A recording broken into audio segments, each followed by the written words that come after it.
Beloved colleagues, shall we pray? Almighty God, creator and ruler of heaven and earth, beseech thee to inspire and guide all our counsels and actions so that we may always work in the path of justice, love, and charity to one another.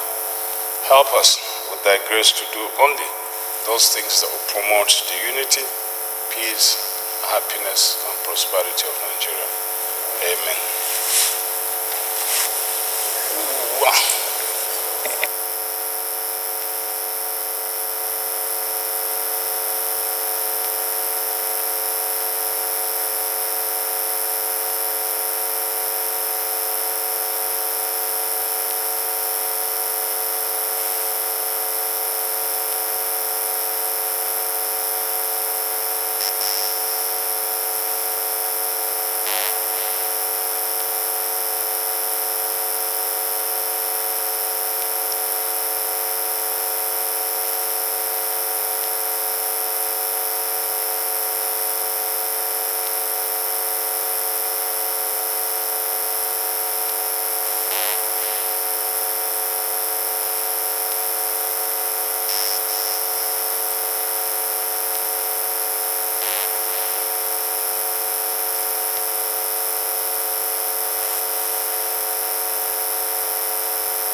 Honorable colleagues, the minority position is taken, so I think the House is properly constituted for the business of the day. And we'll kickstart. I thought Honorable EJ, you know, is very restive, so he has to move around, otherwise. So EJ will be taking the position of the acting leader. Okay, the acting leader is even around, so he will be acting deputy leader.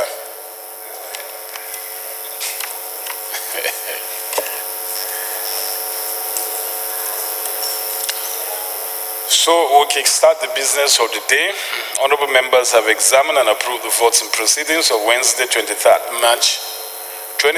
May, not March, 2018.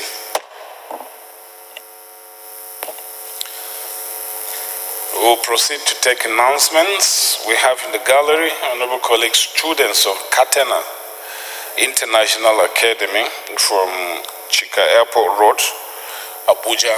Could you please rise if you're there? A round of applause for them. Thank you for coming. Kindly take your seats.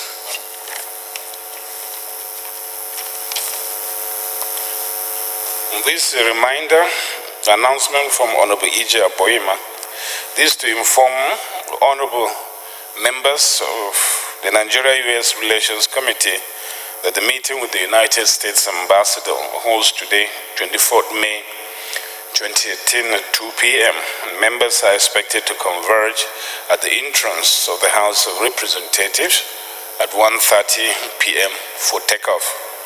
Also, the visit to the embassy is open to interested honorable members that are not members of the friendship group.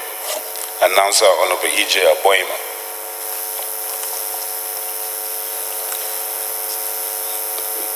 This is another announcement. This is to remind honorable members that the ongoing investigative hearing on NEMA will continue today by 12 noon at Committee Room 231. Members are kindly requested to attend, please. Announcer Honorable Ali Issa Jesse, Deputy Chairman.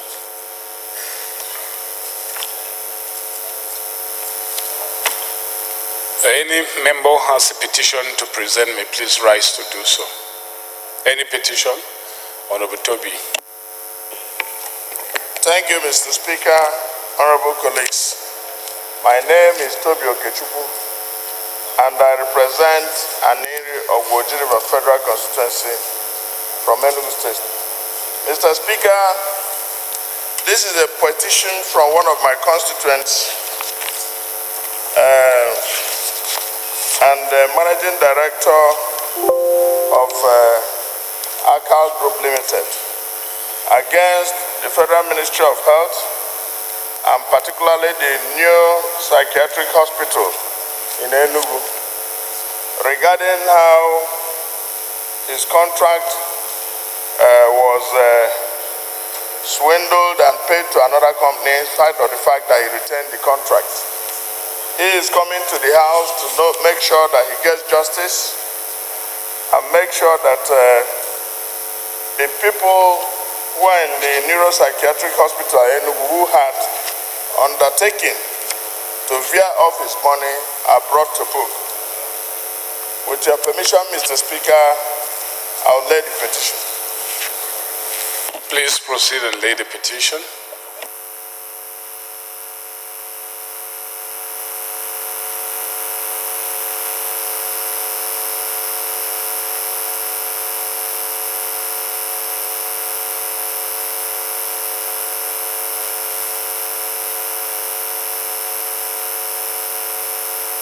Any more petitions?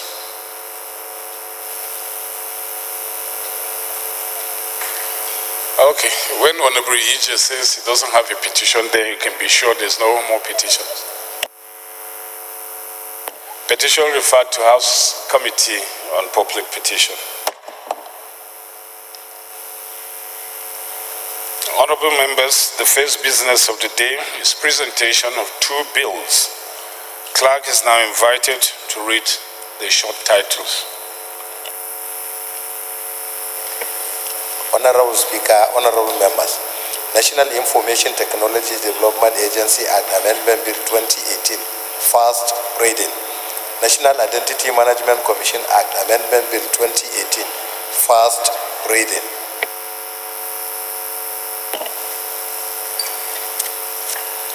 To presentation of reports.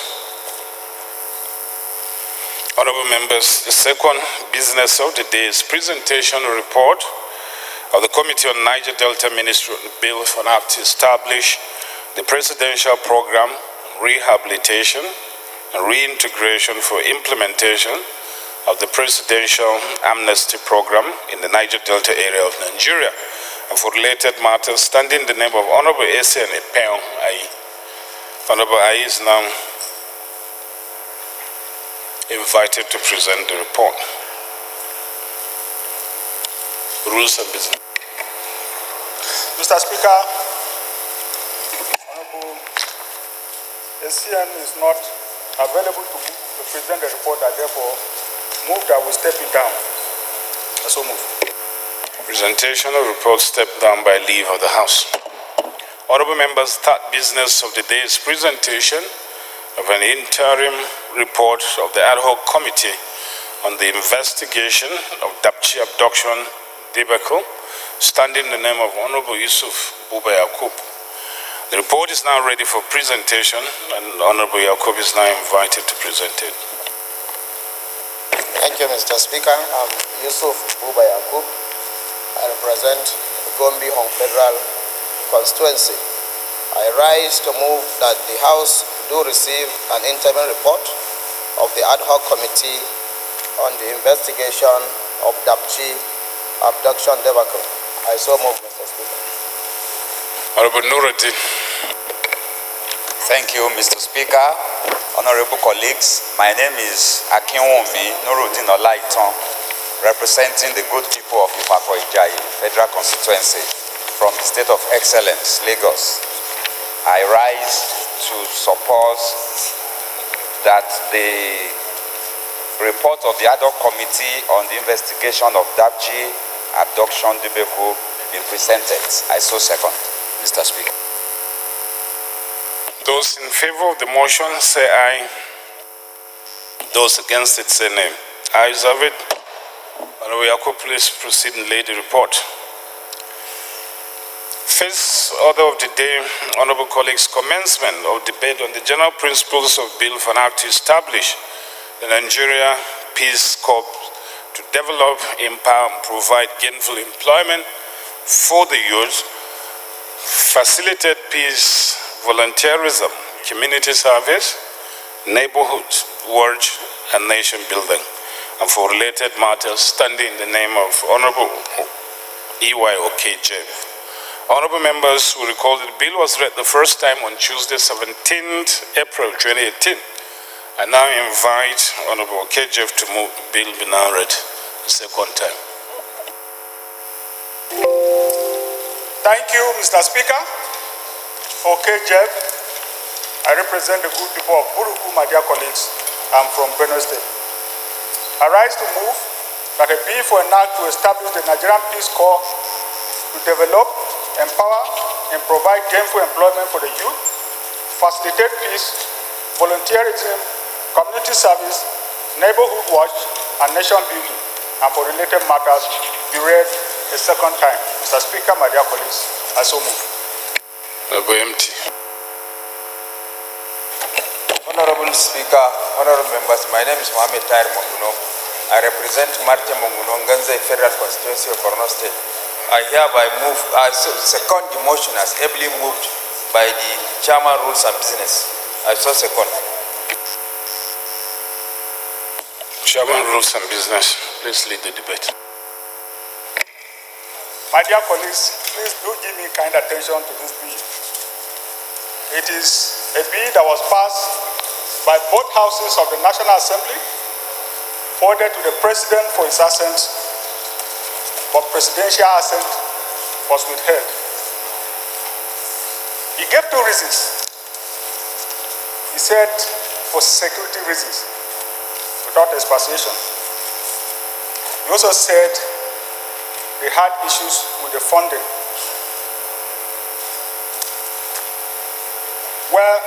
I take that as a tribute to the work that was done by the National Assembly. Because unlike other bills that the president has rejected, where he found fault with either the structure or the provisions of the bill, in this case, no such thing. It was those two reasons that he gave. But I believe we should revisit this issue. Because, my dear colleagues, as the title suggests, this bill seeks to establish the Peace Corps that will empower, develop, and provide gainful employment to our teeming youth. My dear colleagues, the United Nations brought some statistics that said every year 900,000 youth get out of school. Out of those 900,000, only 10% find useful or gainful employment. Now the rest are pushed onto the streets. And you know the implication of that. The implication is that they take to criminality, most of them anyway. Militia, militancy, kidnapping, name them, all sorts of heinous crimes because they have nothing else to do. My dear colleagues, when this bill went for public hearing, about 594 presentations, both oral and written, were made at the public hearing. 95% of those who made those presentations said it should be allowed to say through. 95%, only 5% of the presentations at that public hearing were against this bill. Now, those who appeared came from diverse backgrounds, my dear colleagues. Student bodies, non-governmental organizations, ministries, name them, they come from diverse backgrounds, and they came to the conclusion overwhelmingly, because 95% by any stretch of the imagination is overwhelming. And they were of the opinion, my dear colleagues, that this bill, in order to take care of the problems that we have, this bill should be allowed to be passed. That's why both houses of the National Assembly passed overwhelmingly this bill to be sent to the presidency. Now, just, we have already passed it. I need not convince you again of why we should pass this bill, but I will try. Because why do we need this Peace Corps? What are the aims and objectives? And by the way, let me just remind you that this Peace Corps is already in existence. What we are seeking here is legal empowerment to do their job and to be regulated.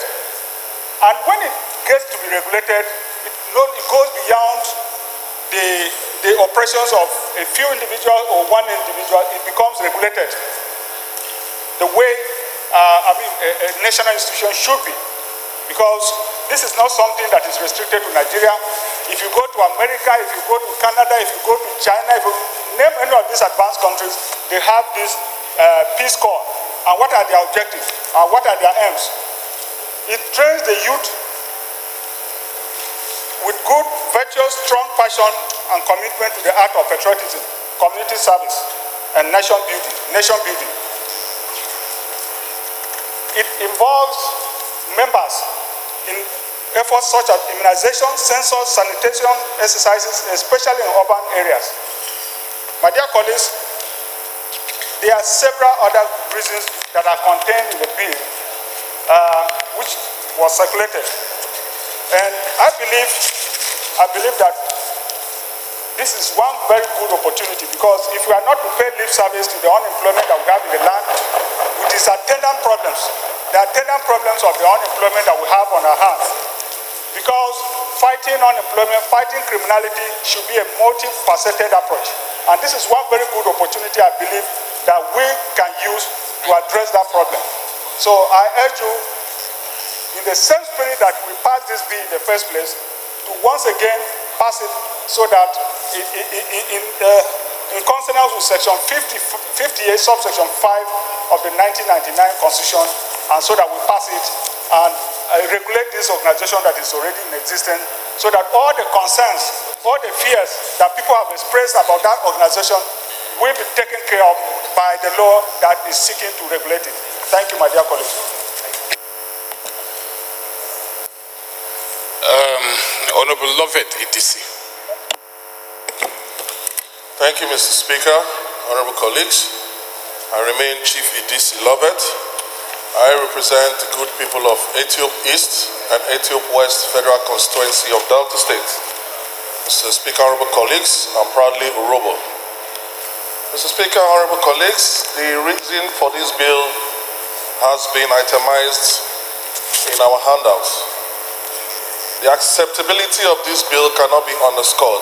This is a bill that has received overwhelming support from this parliament, from Nigerians as a whole, primarily because of the insecurity issues that the government of the day is still battling with to ensure that this great nation has adequate security. Mr. Speaker, honorable colleagues, this Peace Corps movement, I personally endorse this movement because I believe it is a panacea to resolving some of the security challenges that we encounter in this country. Mr. Speaker, honorable colleagues, there's inadequate policing in this country. We've deliberated on this floor how many police we need to protect one individual. And we have issues with funding. Mr. Speaker, recently, the federal government has looked for ways and avenues to raise funds, even without the consent of Parliament, to raise funds concerning insecurity matters. I don't want to believe that funding is the main issue why this bill was not accented to.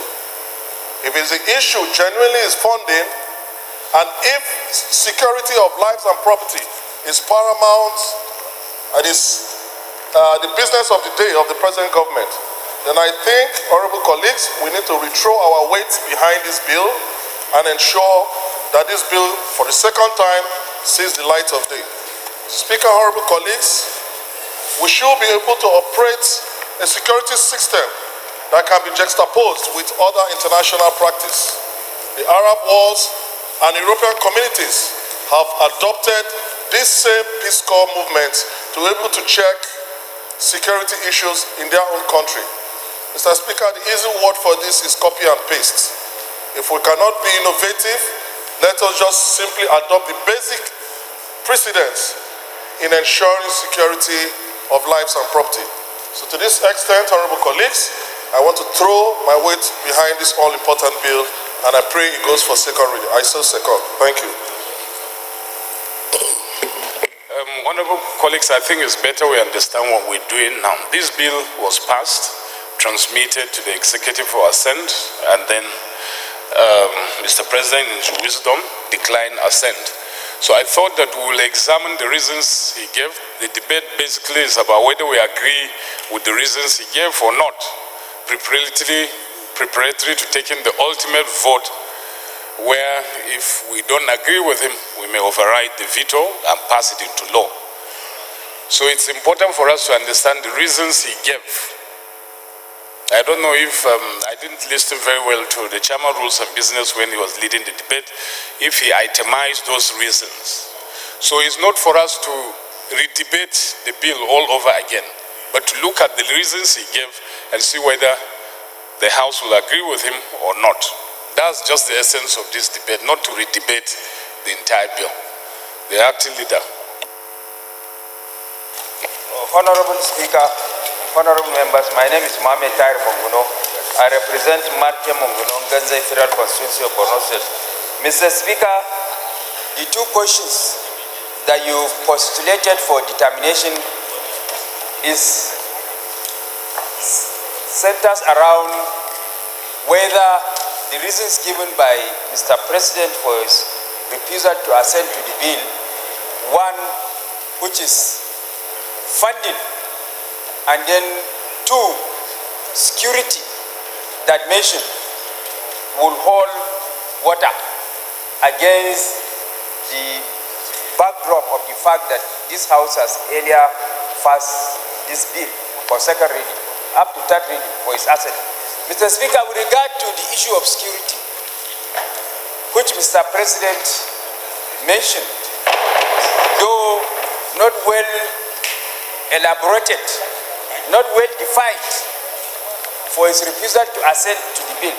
Mr. Speaker, honorable members, we are all aware, for example, in the Northeast, as a result of the security challenges that we are facing in the Northeast, and because of the fact that Nigeria is under-policed, the Nigerian police force is not able to provide security in all the nooks and crannies of this country. Because of that, in the Northeast, as a result of the Boko Haram insurgency, the people in the Northeast came with the idea of civilian JTF. And it was as a result of the introduction of civilian JTF in the Northeast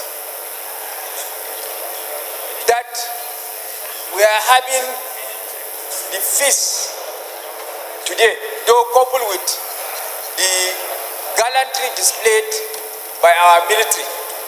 So, the passage of this bill into law will be an avenue of recruiting all these members of the civilian JTF to be part and parcel of the Peace Corps, so that they will be meaningfully engaged.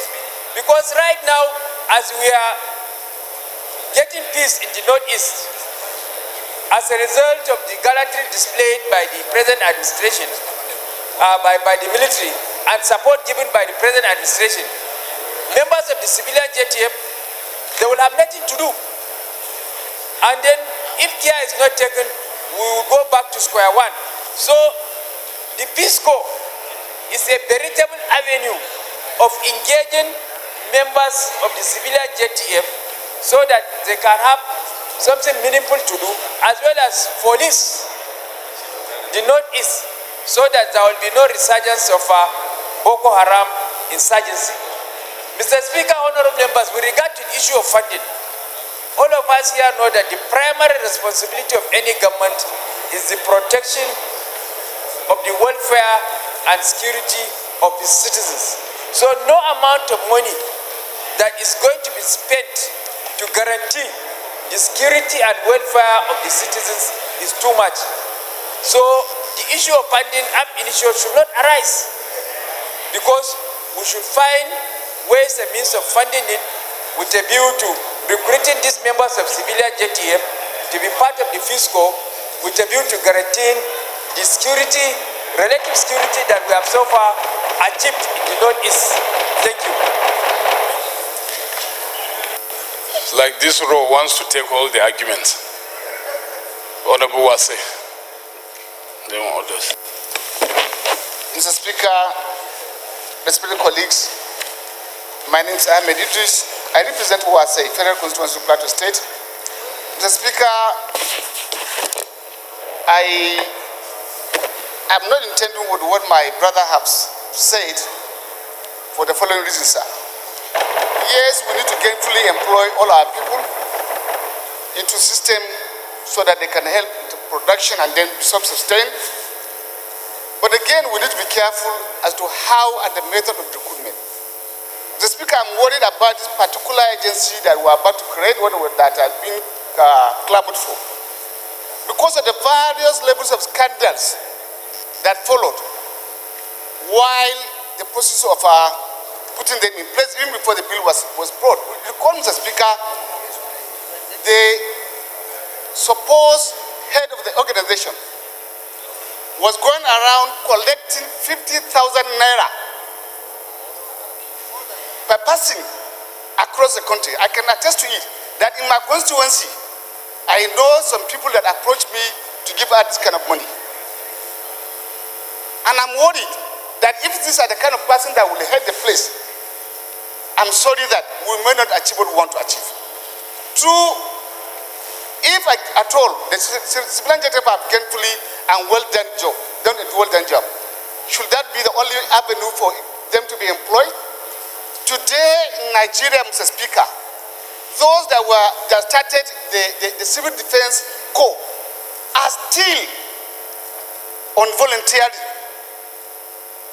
Government have not been able to absorb them. Are we trying now again to create another avenue for again suffering the big population and chunk population of Nigerians. I have not seen the correct budget, what number of persons, the projection.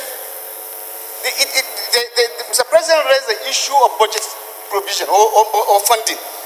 I think we should be concerned as to where we should now deploy our resources so we can adequately have the application of our money in the right place and the right time. Not long ago, Mr. Speaker, with all the good gains of what we thought in terms of the issue of our jets that were coming to the country, because of the process and procedure, Mr. Speaker, we raised quite a number of issues. I want to believe that we should be giving Honorable Manir Baba, please resume your seat. Explain to us. Manir Baba, Kumbozo, Kano State, please. Either allowing this go back to or not. I will appeal to my brother to step down rather. I wouldn't say they should kill, but to step down so that we'll do a thorough job on this particular bill and understand it better. We should not rush into an issue where possibly tomorrow will now turn out to be faced with another challenge. Thank you very much, Mr. Speaker. Honorable Sunday. I wish my colleagues would see Sunday Adepoju, please. My submissions. Honorable E.J. Aboima, Acting Deputy. My right, Honorable Speaker and dear colleagues, I remain Honorable E.J. Agboanyima, representing the good people of Ego, Bubaka Federal Constituency, Edo State, the heartbeat of the nation. Mr. Speaker, as much that I am not against this bill, a bill for an act to establish the Nigerian Peace Corps. Mr. Speaker and dear colleagues, the issue here, the reason why President Buhari refused to assent to this bill. Please, honorable member, silence, please. Two fundamental issues: security and funding. Mr. Speaker, some of us are trained security intelligence, Mr. Speaker. But let me say this: when you are talking about security, when you are dealing with security, I think Mr. President knows better. And we appeal and advise this honorable house. We are here to discuss, to engage, to lobby one another. There's nothing wrong for the leadership to go beyond, to see what are the reasons of the security issues. Because what we are discussing here are serious issues. Funding.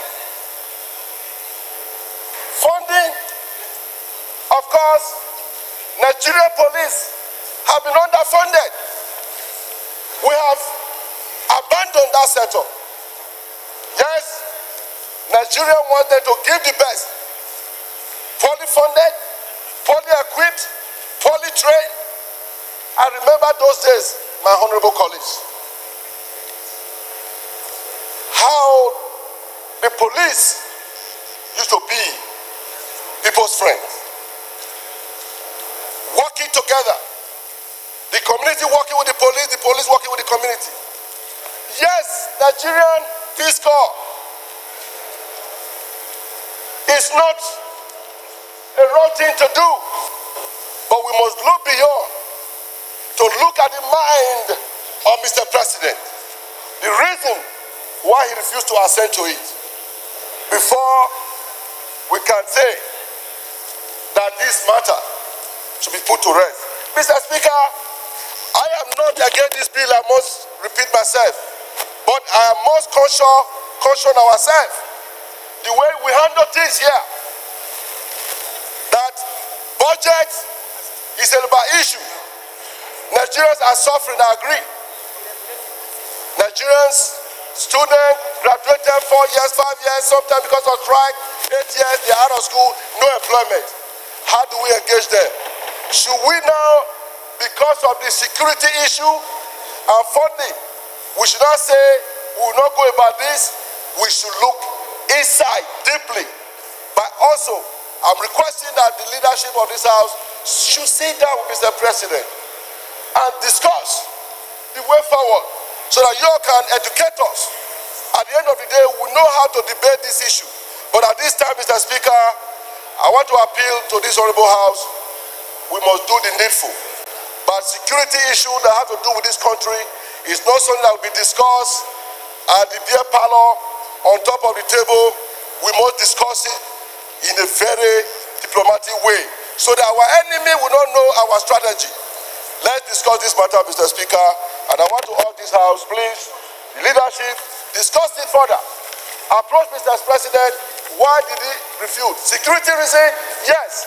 You should know why, Mr. Speaker and dear colleagues. Thank you very much for the opportunity. Honorable Bashir, but Honorable Ije, are we discussing it in a beer parlor? Because I don't know where you invented that one from.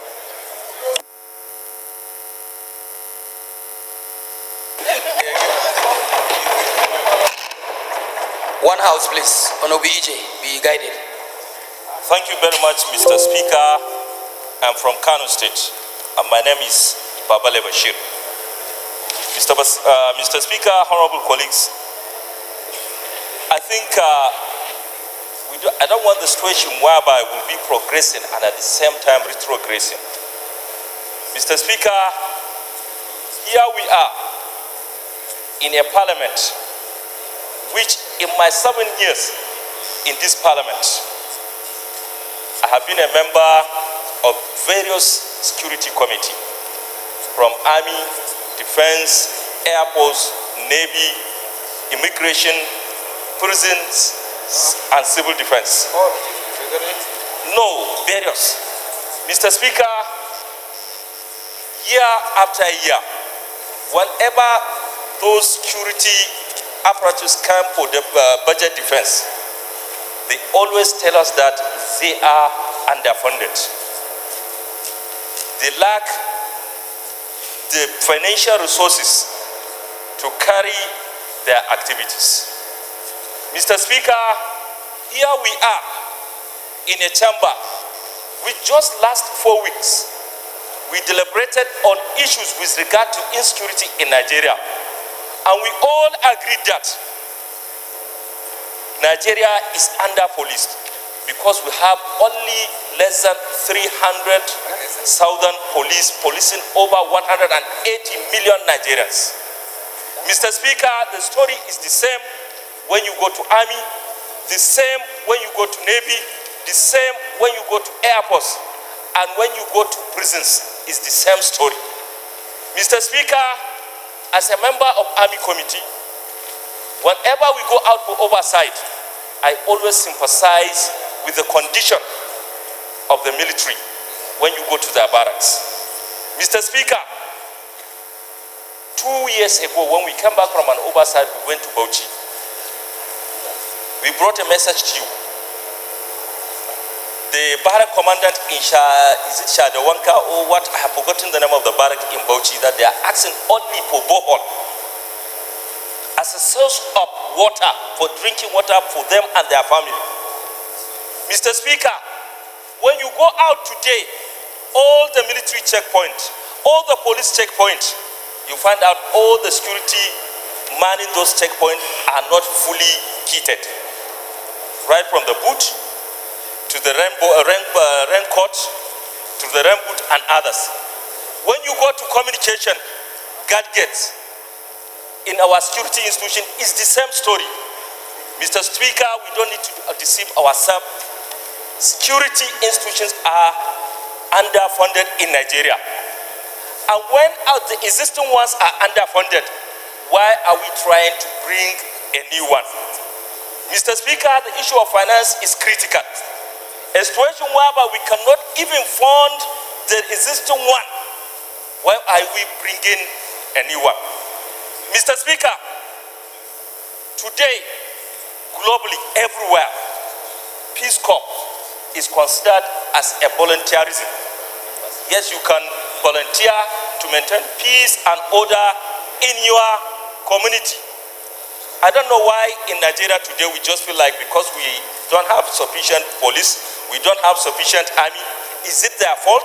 It is because there's no sufficient appropriation for them to recruit again.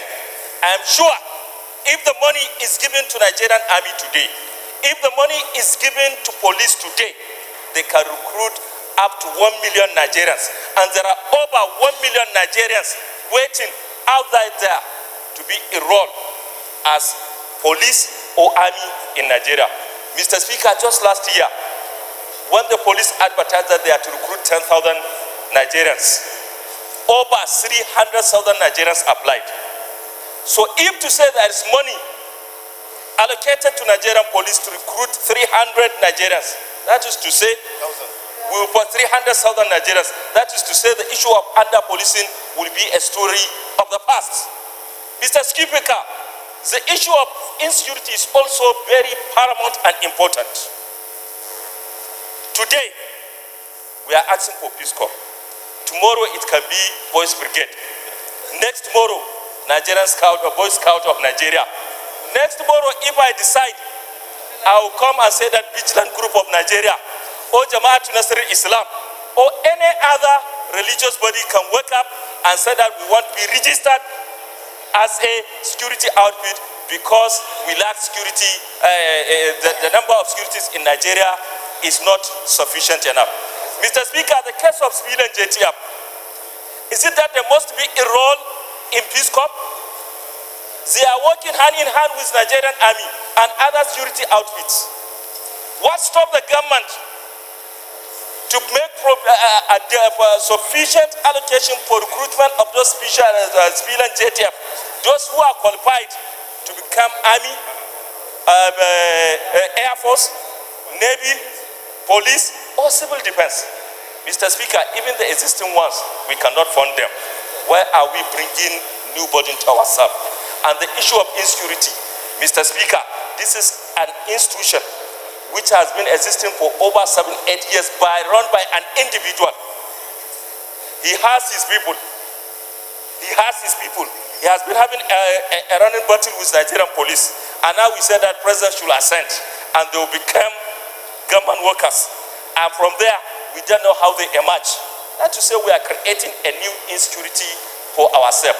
We are creating a monster for ourselves. So in view of that, I must thank Mr. President for his foresight for not assenting to this bill. That is my take, Mr. Speaker. Thank you. Honorable Namdas. Honorable Speaker, honorable colleagues, my name is Abrazak Namdas. I represent the people of Ganye, Jada, Tongoma, Ibalwa. I am from Adamawa State.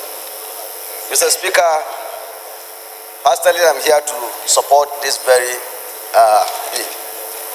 I know, Mr. Speaker, that Mr. President gave two serious reasons. One, security. Two, funding. I want to echo the position of some of my colleagues. One, the primary essence of government is security and welfare. And therefore, that will be taken seriously. If the primary essence of government is security and welfare, then we have to look at security very seriously. Number two, funding. It's not only the Peace Corps, it's not only the police, it's not only the army. A lot of agencies of government, ministries are really underfunded. We agree with that. But Mr. Speaker, you cannot equate insecurity with issue of funding. I come from the northeast part of this country. And today, Mr. Speaker, even just yesterday, if we hear what is happening in Buari, just on the major road, about 42 people are being kidnapped on a daily basis. So what we are saying is that if we can be able to get this Peace Corps through, they can really assist in reducing some of the security challenges in some of these issues. Because to just assume that if you can employ more number of police, and that will take care, Mr. Speaker, I think that will not necessarily be right. Because I want to call on my colleagues here that there is need for us to support this very bill. We must not look at the issue of funding alone. We should look at the security of life. If some of us, is a whole family in a particular society, zone, some of us lost most of our family members due to one security issue or the other. If you are affected with this kind of situation, today you may not be speaking in these terms. Because if you go to some villages, an entire village is wiped out. They are not existing as I speak. And this we know, the army that people are talking about, sir, the army today is seriously overwhelmed with a lot of activities. The primary role of the army is to ensure that they safeguard the sovereignty of this country. But today, the army is in Niger Delta, the army is working on the Boko Haram, the army is working on cattle rustling, the army is working on pipeline fertilization. They are all underutilized. There is need for us to look inwards and look at it passionately and see how we can be able to help this position. I realize that, in my opinion, we should consider this bill. And so, silence, please. This row has taken 30 minutes. I'll move to another row. Maybe we'll come back. Honorable Gaza. Right, Honorable Speaker, Honorable colleagues, my name is Gaza Jonathan Befi, and I represent the people of Karu, Kefi, Kokona Federal Constituency of Nasarawa State. Honorable colleagues, let me first start by saying the Constitution of the Federal Republic, Section 14, guarantees every citizen of this country security, right to security and welfare. Right, Honorable Speaker, Honorable colleagues, you'll agree with me that the past couple of months and indeed years have brought about a lot of bloodshed, a lot of insecurity situations in our country. I happen to be a member of the Air Corps Parliament, and in a research that is being done in the Committee on Agric, it has been discovered that there's an expansion due to global warming of the desert areas, which is to say a lot of herdsmen and nomadic activities are going to keep coming into our country due to the fact that we have vegetation that is very rich. Right, Honorable Speaker, when I had that comment, or when I read that piece of research, I was very worried. Because indeed it has been established that we have very porous borders. It has been established that the amount of silence, please, per citizen. Order, honorable members, please. Inadequate. Order. Honorable Speaker, honorable colleagues, you can never have development where you have insecurity. Honorable Zakari Galadima, please. Honorable Ali Jesse. You can never have meaningful development where you have insecurity. And indeed, it behoves on us that we must take the necessary steps to put in place the necessary apparatus to guarantee our security. Why am I in support of the Peace Corps? Right, Honorable Speaker, a lot of money is silence, spent please, on social Honorable Musa security Soba, nets. please resume your seat. It's being spent Honorable on, Soba, please. on social security nets in this country. A lot of stipends are being paid to people that we term as the poorest of the poor. What are they doing? Nothing. We have a scenario here where we can set up a corps, train them properly, even if they are deployed into village areas, to maintain the peace with some form of training. It will go a long way in mitigating the security challenges we're having. We have so much porous borders. We do not have the finance to maybe pay our immigration by employing so many people. By giving these people a reduced amount of money, by giving these people a reduced amount, a salary that is not as high as the police and other organizations, because their work would be restricted to mitigation and minimal security, addressing minimal security challenges. It would go a long way in strengthening the security apparatus. Lastly, let's beam our light on the ongoing war on terror in the northeast, particularly with regards to Boko Haram. There was a particular squad, if I may use that term, that were not formal security agencies, but they were assisting the military in carrying out this keeping the peace. Civilian JTF. And, Right Honorable Speaker, I happen to be a member of the Committee on Army, and I had once led a team to Maiduguri, the northeast, the heart of where all this was happening in the theater. And I can tell you for a fact, there were praises for this civilian JTF. Why? Because of the work they were doing. I believe such agencies like the Peace Corps should be put in place, properly trained. And yes, probably their finance or what they will be paid will not be as high as what the formal or other agencies are collecting, but their responsibilities should be well pointed out. And I believe it will strengthen the security situation of this country. Thank you very much for the opportunity. Honorable Goni Bukar. Right Honorable Speaker Yakubu Dogara, a man of peace. I am Right Honorable Goni Bukar Lawan, member representing Bursari, Gaidam Yunusari, Mr. Speaker, sir, I'm from Yobe State. Mr. Speaker, my very respected colleagues, I stand before you this afternoon to support the veto override just brought by the Chairman's Rules and Business. Mr. Speaker, peace is the bedrock of any development. No peace, no development. No development, no nation. Mr. Speaker, as just one of my colleagues said, all our military men are engaged. Some of them are northeast, some of them are in Sambiza, some of them are in Niger Delta, some of them are in Zampara.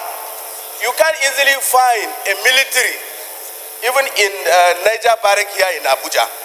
All of them are engaged. All policemen are engaged. And we don't have the numbers.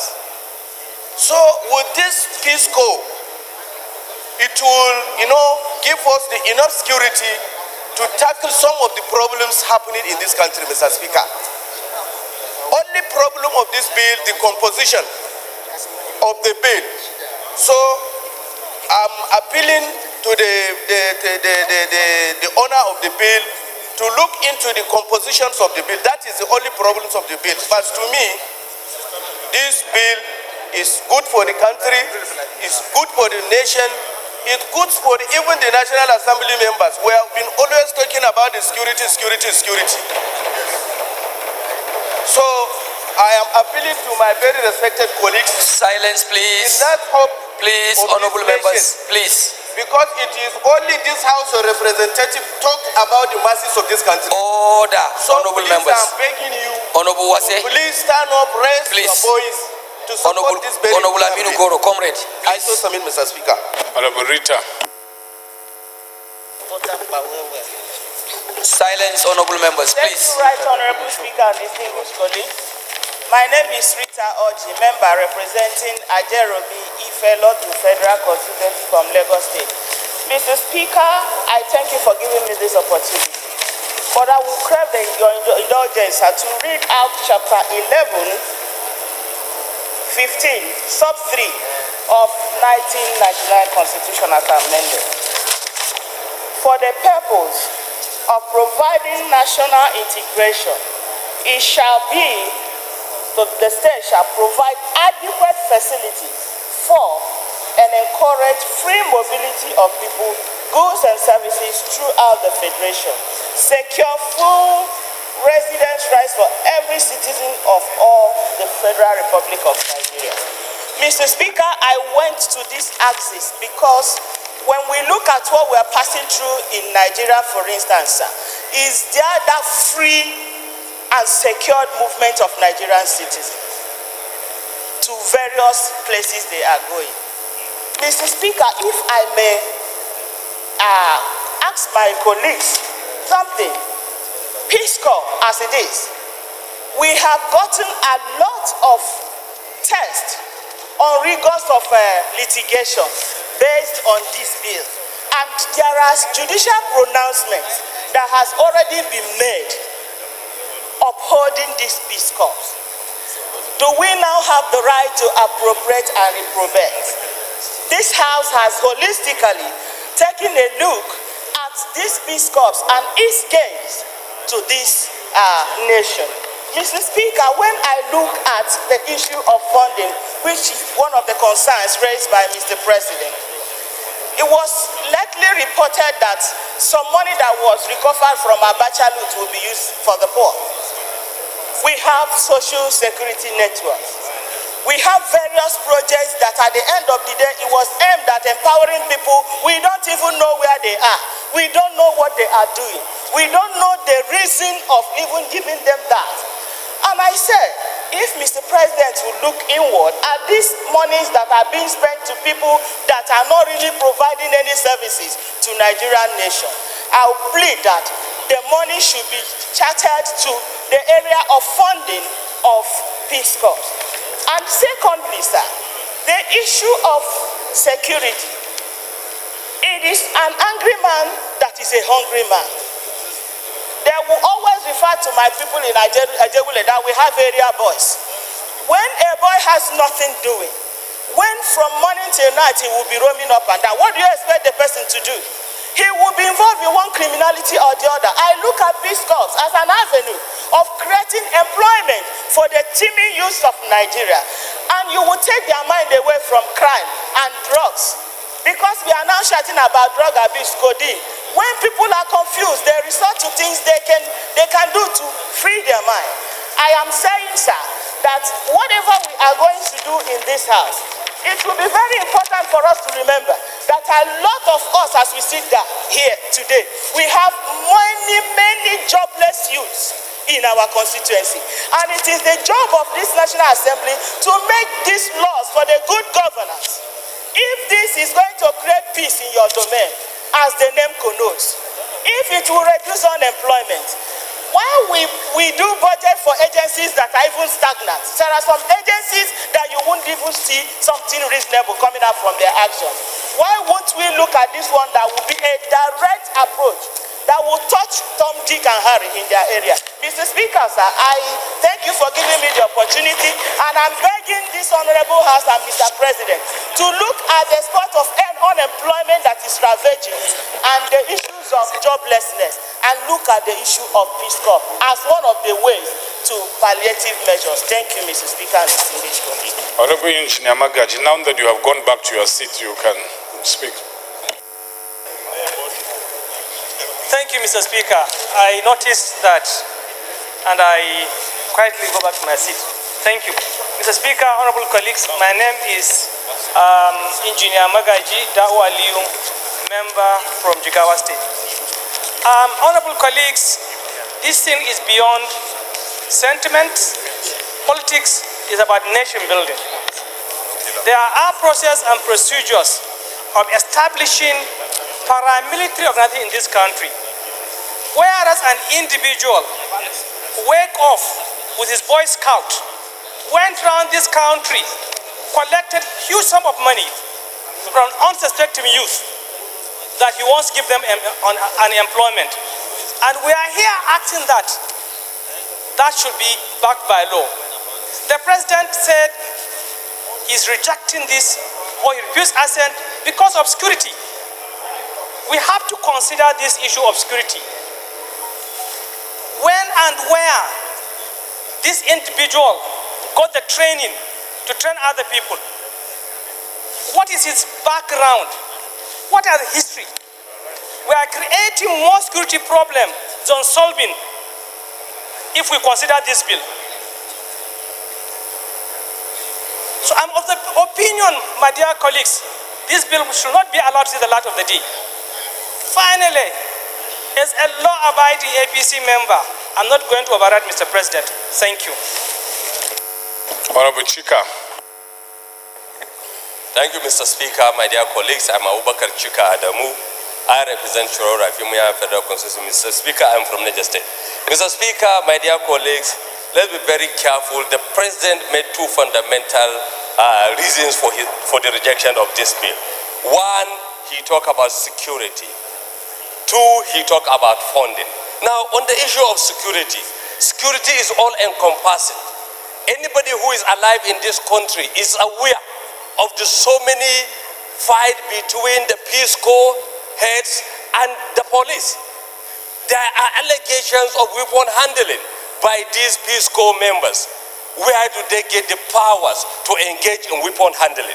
This is to tell you that we're trying to inherit a system that is so corrupt, a system that is so bastardized, a system that will, at the end of the day, destroy this nation.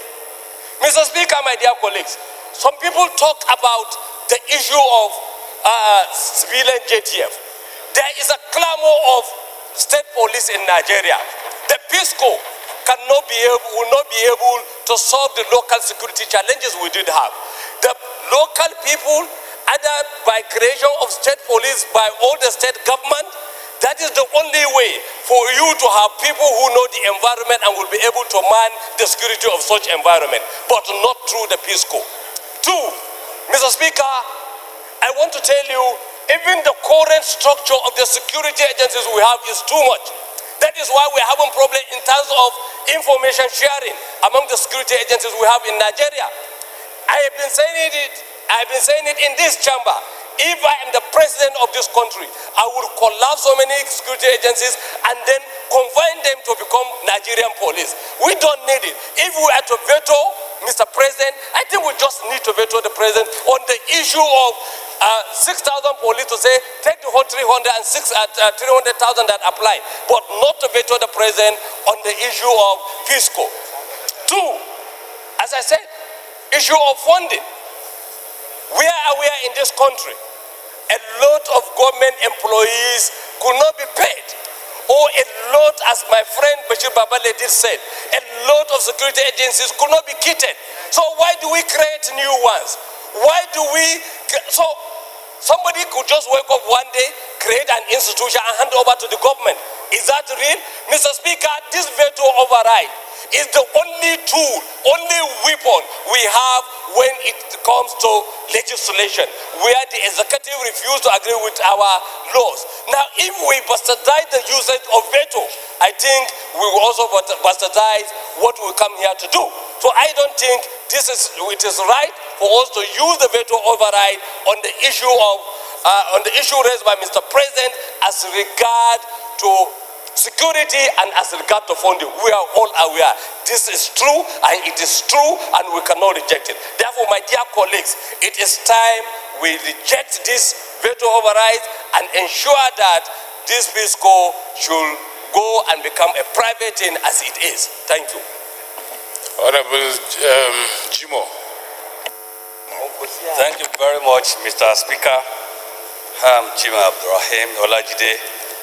I represent Lagos Mainland, Federal Constituency, Lagos State. Mr. Speaker, sir, I've listened attentively to so many contributors in this regard. And I want to say this, that we should follow the voice of reasoning. We should follow the reality on ground. And we should take into cognizance. Silence, please. Order, honorable members, please. In this situation, Mr. Speaker, sir, we have all heard and we have listened to so many number of things. I want to suggest that I haven't heard from the president the reason why he has declined, and we have also reasoned from people who have contributed. We have so many things in common. There are so many number of people now that have been engaged one way or the other by the peace corps. These are Nigerians that are willing to have job opportunity, and they are numerous in number. If we engage them, it will reduce the level of unemployment. That is number one. Number two, the issue of security has been addressed.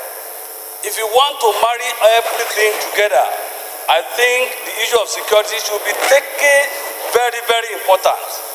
A peaceful environment is sine qua non to economic development. That's the public saying. And I want us to look at it holistically, that there is need for us to apply wisdom. Therefore, I want to suggest, Mr. Speaker, let us have a committee that's going to be led by the leadership of this House, where we are going to sit down with the executive arm of government. Let us reason why this has to be done. Let's see voice of wisdom apply in this situation. Nigerians are suffering. Nigerians are looking for employment. They are ready to serve in any capacity, particularly on security matters. If we think that this silence, please. Today, we can limit our position and ensure we address it politically and resolve issue so that the relationship between the executive arm of government and legislative arm of government married to that of public will be of good interest and public interest. Thank you, Mr. Speaker. Honorable Rima.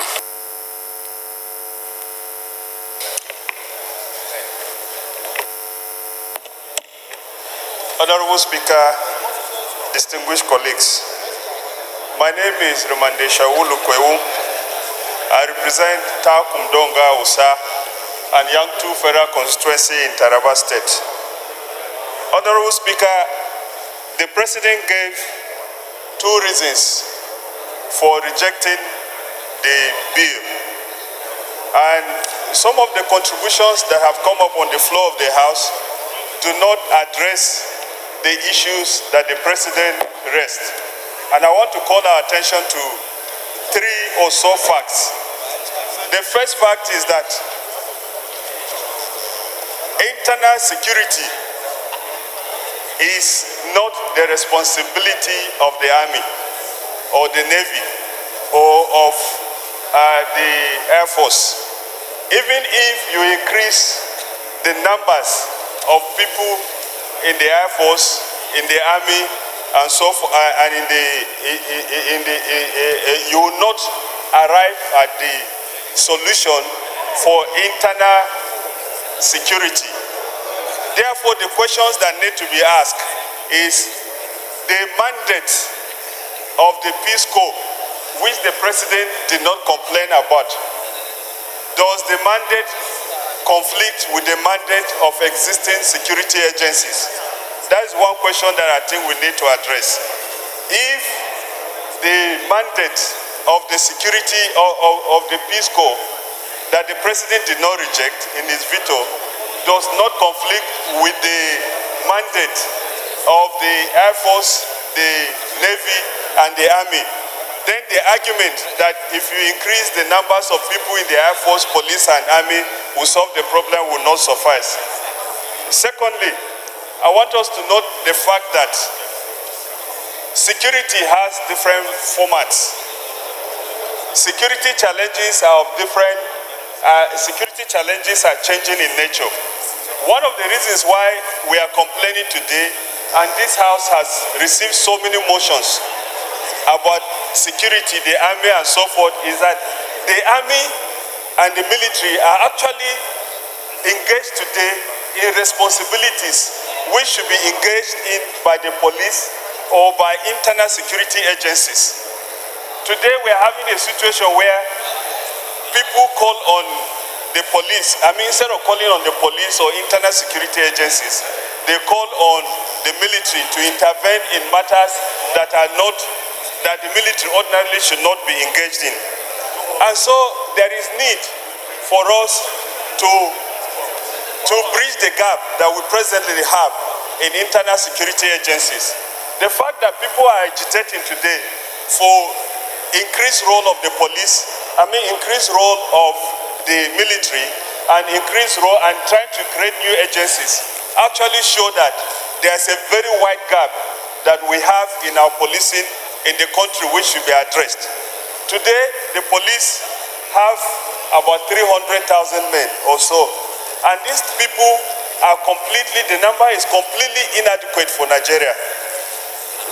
If you look at the totality of what is required, what we need for our internal security in Nigeria today, according to the United Nations, we are supposed to have at least 10% of our population, that is 18 million people, who are helping us in our security in the country. And we don't have that.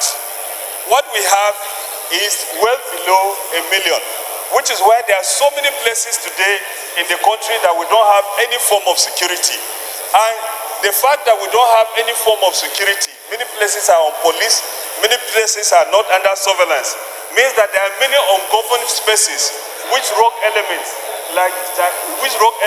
are using to terrorize all people in the country. So, I want us to look at this issue critically. We should not throw away something because we have problems with the way certain things evolve. The civil defense has evolved in a certain way, like a private agency too. Today it's a public agency. We are talking about rules, we are talking about laws. I want us to look at this. Do we need more security agencies? Do we need more security? Yes, we need more security. Do we need to expand the existing security agencies? Yes, we need to expand the security agencies. We need to find a formula to do it. Because today, Nigeria is under-policed. Nigeria has too few security men. There are too many places in Nigeria that need to have eyes of security agencies, that need to have eyes of security. We don't have that. We need to think about what we need, because there are too many ungoverned spaces in Nigeria. There are too many blind spots in Nigeria, which is why kidnappers have places that they hide and take people. If you go to other advanced countries, other countries, even countries that are not very advanced, they have a much higher population, numbers of security men, people working for security than we have in Nigeria. And we have one of the lowest in the world for the security of this country. However we need to do it, we need to increase the numbers of people that we have as security. Otherwise, these problems that we have will keep expanding. Thank you very much. Honorable Arabo. Thank you, Mr. Speaker, my distinguished colleagues. Simon Arabo is my name. I represent Confederal constituency. I rise to lend my voice to the veto override of the Nigerian Peace Corps Establishment Bill 2017. Now, acting under section 58(4) of the Constitution, the President refused assent to the bill. Now, under section 58(5), we have a right by the Constitution to override this veto. In the first place, veto override is not new in this parliament. It's not new. Nigerians will recall when the former President Obasanjo withheld his assent to the NDDC bill. This National Assembly vetoed his assent. And then we have the NDDC as a legal entity now. Now, the reasons given by the President in withholding his assent: first, lack of funding, and two, security. Let me take the issue of lack of funding. That reason, with all due respect, is a very convenient excuse. Is it being contended that we are going to put a freeze in this country in establishing agencies again? What are we talking about lack of funding? Yeah, as far as we are concerned, if we are going to have a second look at our national budget, we'll always get money to fund agencies that are worthwhile. Now, what is the mandate of the Peace Corps? The mandate of the Peace Corps in a bill that was passed, which he refused to assent, is to develop, empower, provide gainful employment for the youth to facilitate peace, volunteerism, community services, neighborhood watch, nation building, and related matters. That is the core of the Peace Corps. Nobody doubts the fact that our country currently is in a dire state of insecurity. The stories we read every day is the reason why there is need to have the Peace Corps. The other reason of security, that one is neither here nor there also. Now, if we recall traveling through history, at the time that there were moves to set up the Nigerian Civil Defense Corps, there was institutional rivalry with the Nigerian police. So what is happening is not new. And I am aware that there are addition of the courts to the effect that the Nigerian Peace Corps is not a terrorist organization. So the issue of security, therefore, falls in the face of the fact that you can use the issue of security to to refuse action. And that is the more reason why we should invoke our powers conferred in Section 58(5) and override his veto. We are not debating the bill, it has already been passed. If there are any other issues, once we pass it, it can be amended in the future. I therefore urge that we exercise our powers and then override the veto of the president as it concerns the Nigerian Peace Corps bill, so that we can have anything to call Nigerian Peace Corps for the good of the country. Thank you very much. Honorable Sunday, then Osai. Thank you, Mr. Speaker and honorable colleagues. My name is Honorable Sunday Adepoju, representing Ibarapa East and Ido Federal Constituency of Oyo State. I rise to lend my support to the vetoing of the bill. Mine will not be too much.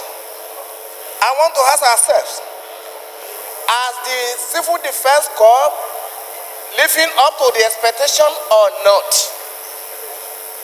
If the civil defense is performing credibly well, what stops us from having this one? Look at the benefit that we have taken from Peace Corps. Civil defense. Many of us know what happened years back when civil defense was just operating. If it was not enacted, they won't be functioning as they are doing. If you are given information that there's no funding, is there any price that is too much to maintain peace in a country like this? Are you telling me that you can police Nigeria? In my town or my local government, what is the total number of police we have there? In your own village or your town, can you tell us that the number of police you have there is enough to police this country? I want you to look at what is happening in Lagos today. Lagos State is peaceful today simply because of what is happening there. The neighborhood watch, we are part and parcel of it when it was established. A lot of money is put into it and they are doing fantastically well, of which other states of the federation are now copying them. If Lagos State then, under the leadership of Ashwaji Bola Tinubu, say there's no funding, then you will not see what is happening in Lagos State. If that one is happening in Lagos State and it's happening in other states, Ogun State and others, I see no reason we cannot do that one for the nation. We are talking again about employment. There are so many benefits that we are going to derive from this bill that Nigeria will be happy for it. You look at it holistically, you will see that Nigeria needs this corps, and we have said a lot about employment and so many other things. Let us look at it and pass it so that Nigeria will be happy for it, because I see no reason why we'll be saying every week or every month a mini silence. Are we not tired of a mini silence? For how long can we continue to do that? Simply because we say there's no funding. And when look at the amount every year, put more fund in the budget. What are we achieving from it? For me, I support it, and I want all many Nigerians that are here elected by the people to use their mandate very well, so that we'll be happy for it. The peace of mind is very important. If you are not peaceful at home, you won't be able to do anything in this assembly. Thank you, Mr. Speaker. Honorable Osai. Yeah, thank you, Mr. Speaker, distinguished honorable colleagues. I remain Honorable Osai, Nicholas Osai. I represent Ndoko Okwani Federal Constituency of Delta State. Mr. Speaker, I want to support those who are against the president's override. Mr. Speaker, I am in favor of dropping this bill. Yeah, if National Assembly has made mistake in passing this bill because they didn't look at it critically, and Mr. President have pointed critical issues upon which this bill ought to be dropped, I think we should share and support Mr. President on this ground. Mr. Speaker, when you're looking at the two key issues being addressed, the issue of funding.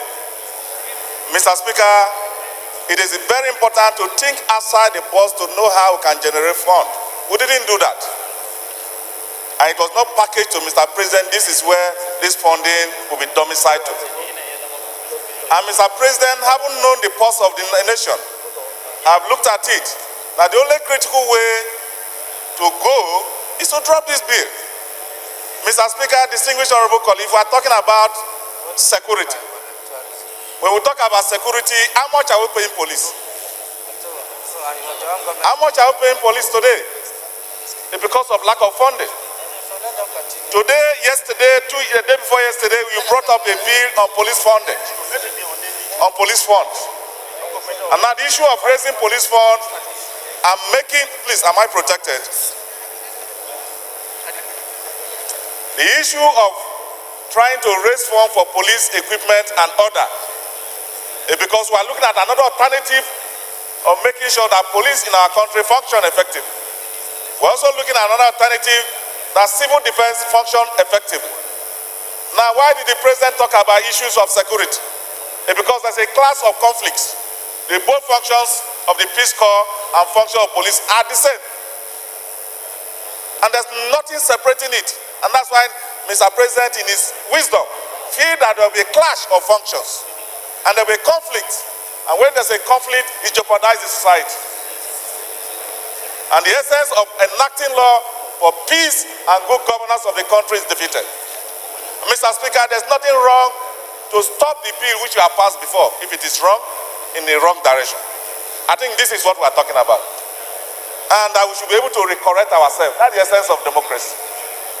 Mr. Speaker, distinguished honorable colleagues, you remember, for instance, in the 7th Assembly, we funded capital projects to the tune of 500-something billion.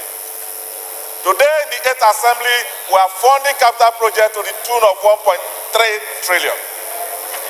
It shows progression. It shows a society that is looking forward. It shows that recurrent expenditure is being reduced. Mr. Speaker, distinguished honorable colleagues, I think for the first time, I am praising Mr. President for stepping down this bill. For the first time.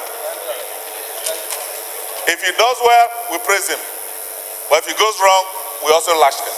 That's the essence and the beauty of democracy. On this ground, Mr. Speaker, distinguished honorable colleagues, I urge all of you to urge the most enterprising chairman of business and rule of this great chamber to step down this bill. Thank you. We'll take from the whip and they will close from this side. Thank you, Right Honorable Speaker, my distinguished colleagues. My name is Honorable Alassane Ado Dogwa. Mr. Speaker, I represent Dogwa Tudunwada Federal Constituency and I am from Kano State. Mr. Speaker, let me first of all extend a very good warm handshake to my colleague, Right Honorable Nicholas Osai, whom has just finished making his contribution, and incidentally he said that there are matters, when we come to discuss them, we must have to be dispassionate. I am sincerely and genuinely encouraged by the dispassionate nature and manner in which Honorable Osai has discussed this issue. And in the light of that, Mr. Speaker, I also want to be guided by the issue you raised, that when we come to discuss a matter of this nature, we just look at the reasons offered by Mr. President, discuss them. We do not have to use the platform now to re-debate the bill. We will only discuss and speak to the issues raised by Mr. President in objecting to assent to the bill. And in this light, Mr. Speaker, honorable members, I would like us to look at it this way. I agree with most of the issues raised by people who have raised concerns about the security of this nation. I am also very passionate about the issue of unemployment, which of course this organization would have provided to teeming youth who have not been employed. I have great and tremendous respect for these concerns raised by honorable members, but we look at it this way. A situation whereby you are coming up with an organization that is paramilitary, an organization that can be called a security-bound organization, an organization that will have access, constitutional access to rifles and arms. And you now pass a bill, passed to Mr. President, and in this case, the president we have, who is also the commander-in-chief of the Armed Forces of the Federal Republic of Nigeria, and I want to remind members that in this case, the CNC, in person of Muhammadu Buhari, is incidentally also a general who has fought so many aggressions within and outside Nigeria to keep the territorial integrity of this nation. And he now says, on the strength of an observation to do with a security matter, that on security reasons, he is objecting this bill.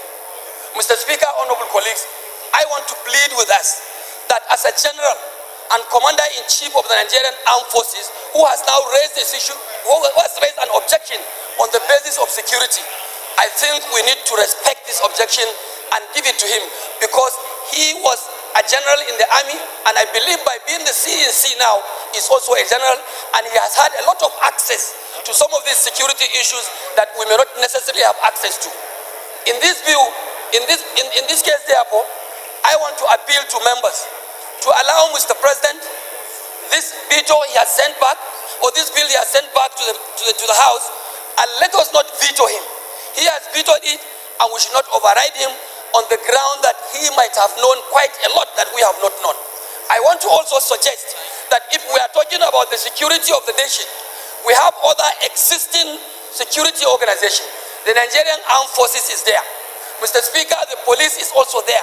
Mr. Speaker, we have the Nigeria Civil Defense Corps.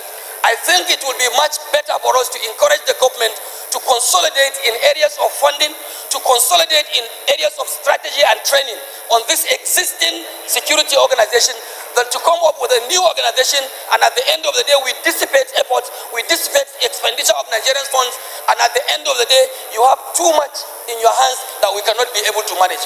Mr. Speaker, I want to appeal to honorable members.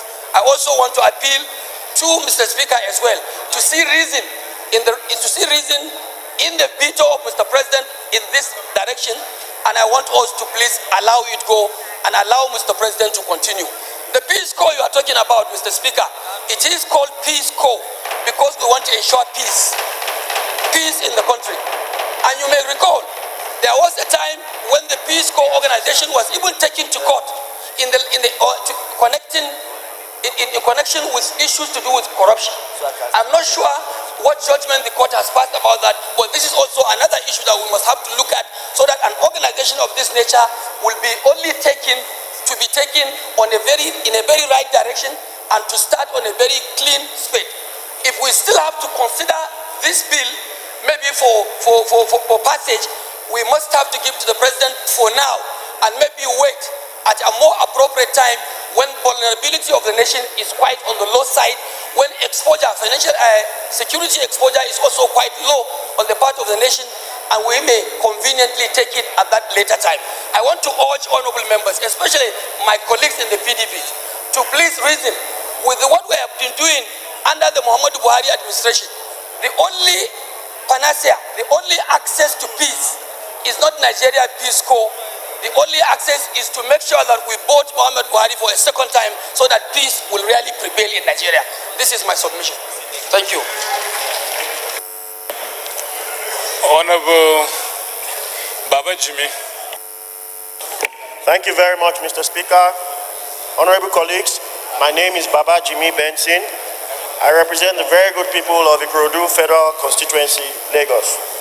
Mr. Speaker, I do not support this override, and I agree all fours with what the Chief Whip had said and my honorable colleague Osai.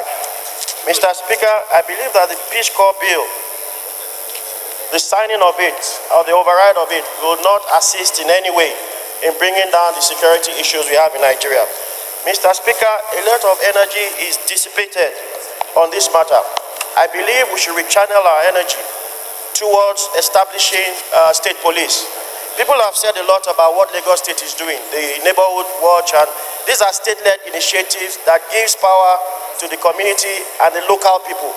So, Mr. Speaker, I urge all members to please put all sentiments aside and support the amendment of the Constitution to allow states be able to operate their police. Thank you very much, Mr. Speaker. Honorable Okuma Johnson. Thank you, Mr. Speaker. Mr. Speaker, and my distinguished colleagues, I am Honorable Johnson Negwahide Oguma. I represent all the people of Etako Federal Constituency.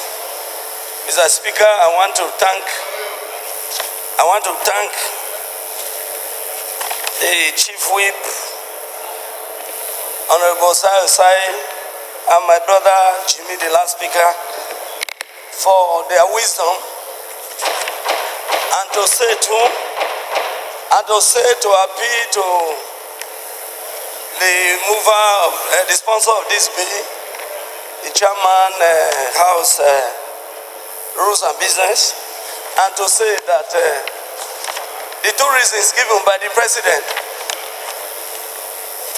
mainly the security aspect of it, I want to concentrate. That we are all aware about the paucity of funds in Nigeria, but the area of security, we know that the president is not, he is a general, a retired general in the army, and at the same time, he's a father and somebody that will, at least will look into an issue that concerns employment of Nigeria youth with an eagle eye. I believe that Nigeria youth, they need employment, but not a free volunteerism jobs that Nigeria youths are looking for. They want jobs with dignity of labor where they can work and be paid, not jobs that they will do in some areas or in some countries where such organizations are organized. Everything is spent out. You are told whether if it is volunteerism, whether it is for 1 year or it's for 2 years, at what stage you enter, when you are expected to leave, all those ones are spent out. I'm only saying if we look into the security aspect of it, when we have an organization that is voluntary, it could encourage, it could be an avenue for terrorist organization, Boko Haram, to volunteer into it and infiltrate our society and create even more problems for us than the solutions that we are trying to find for problems. So I'm appealing to our conscience, let us tread softly, let us not go into altercation with our president. Let's see with him, and please step down this bill while we interact with executive and find a way of finding solutions to our security issues in the country. Thank you, Mr. Speaker. I dig you.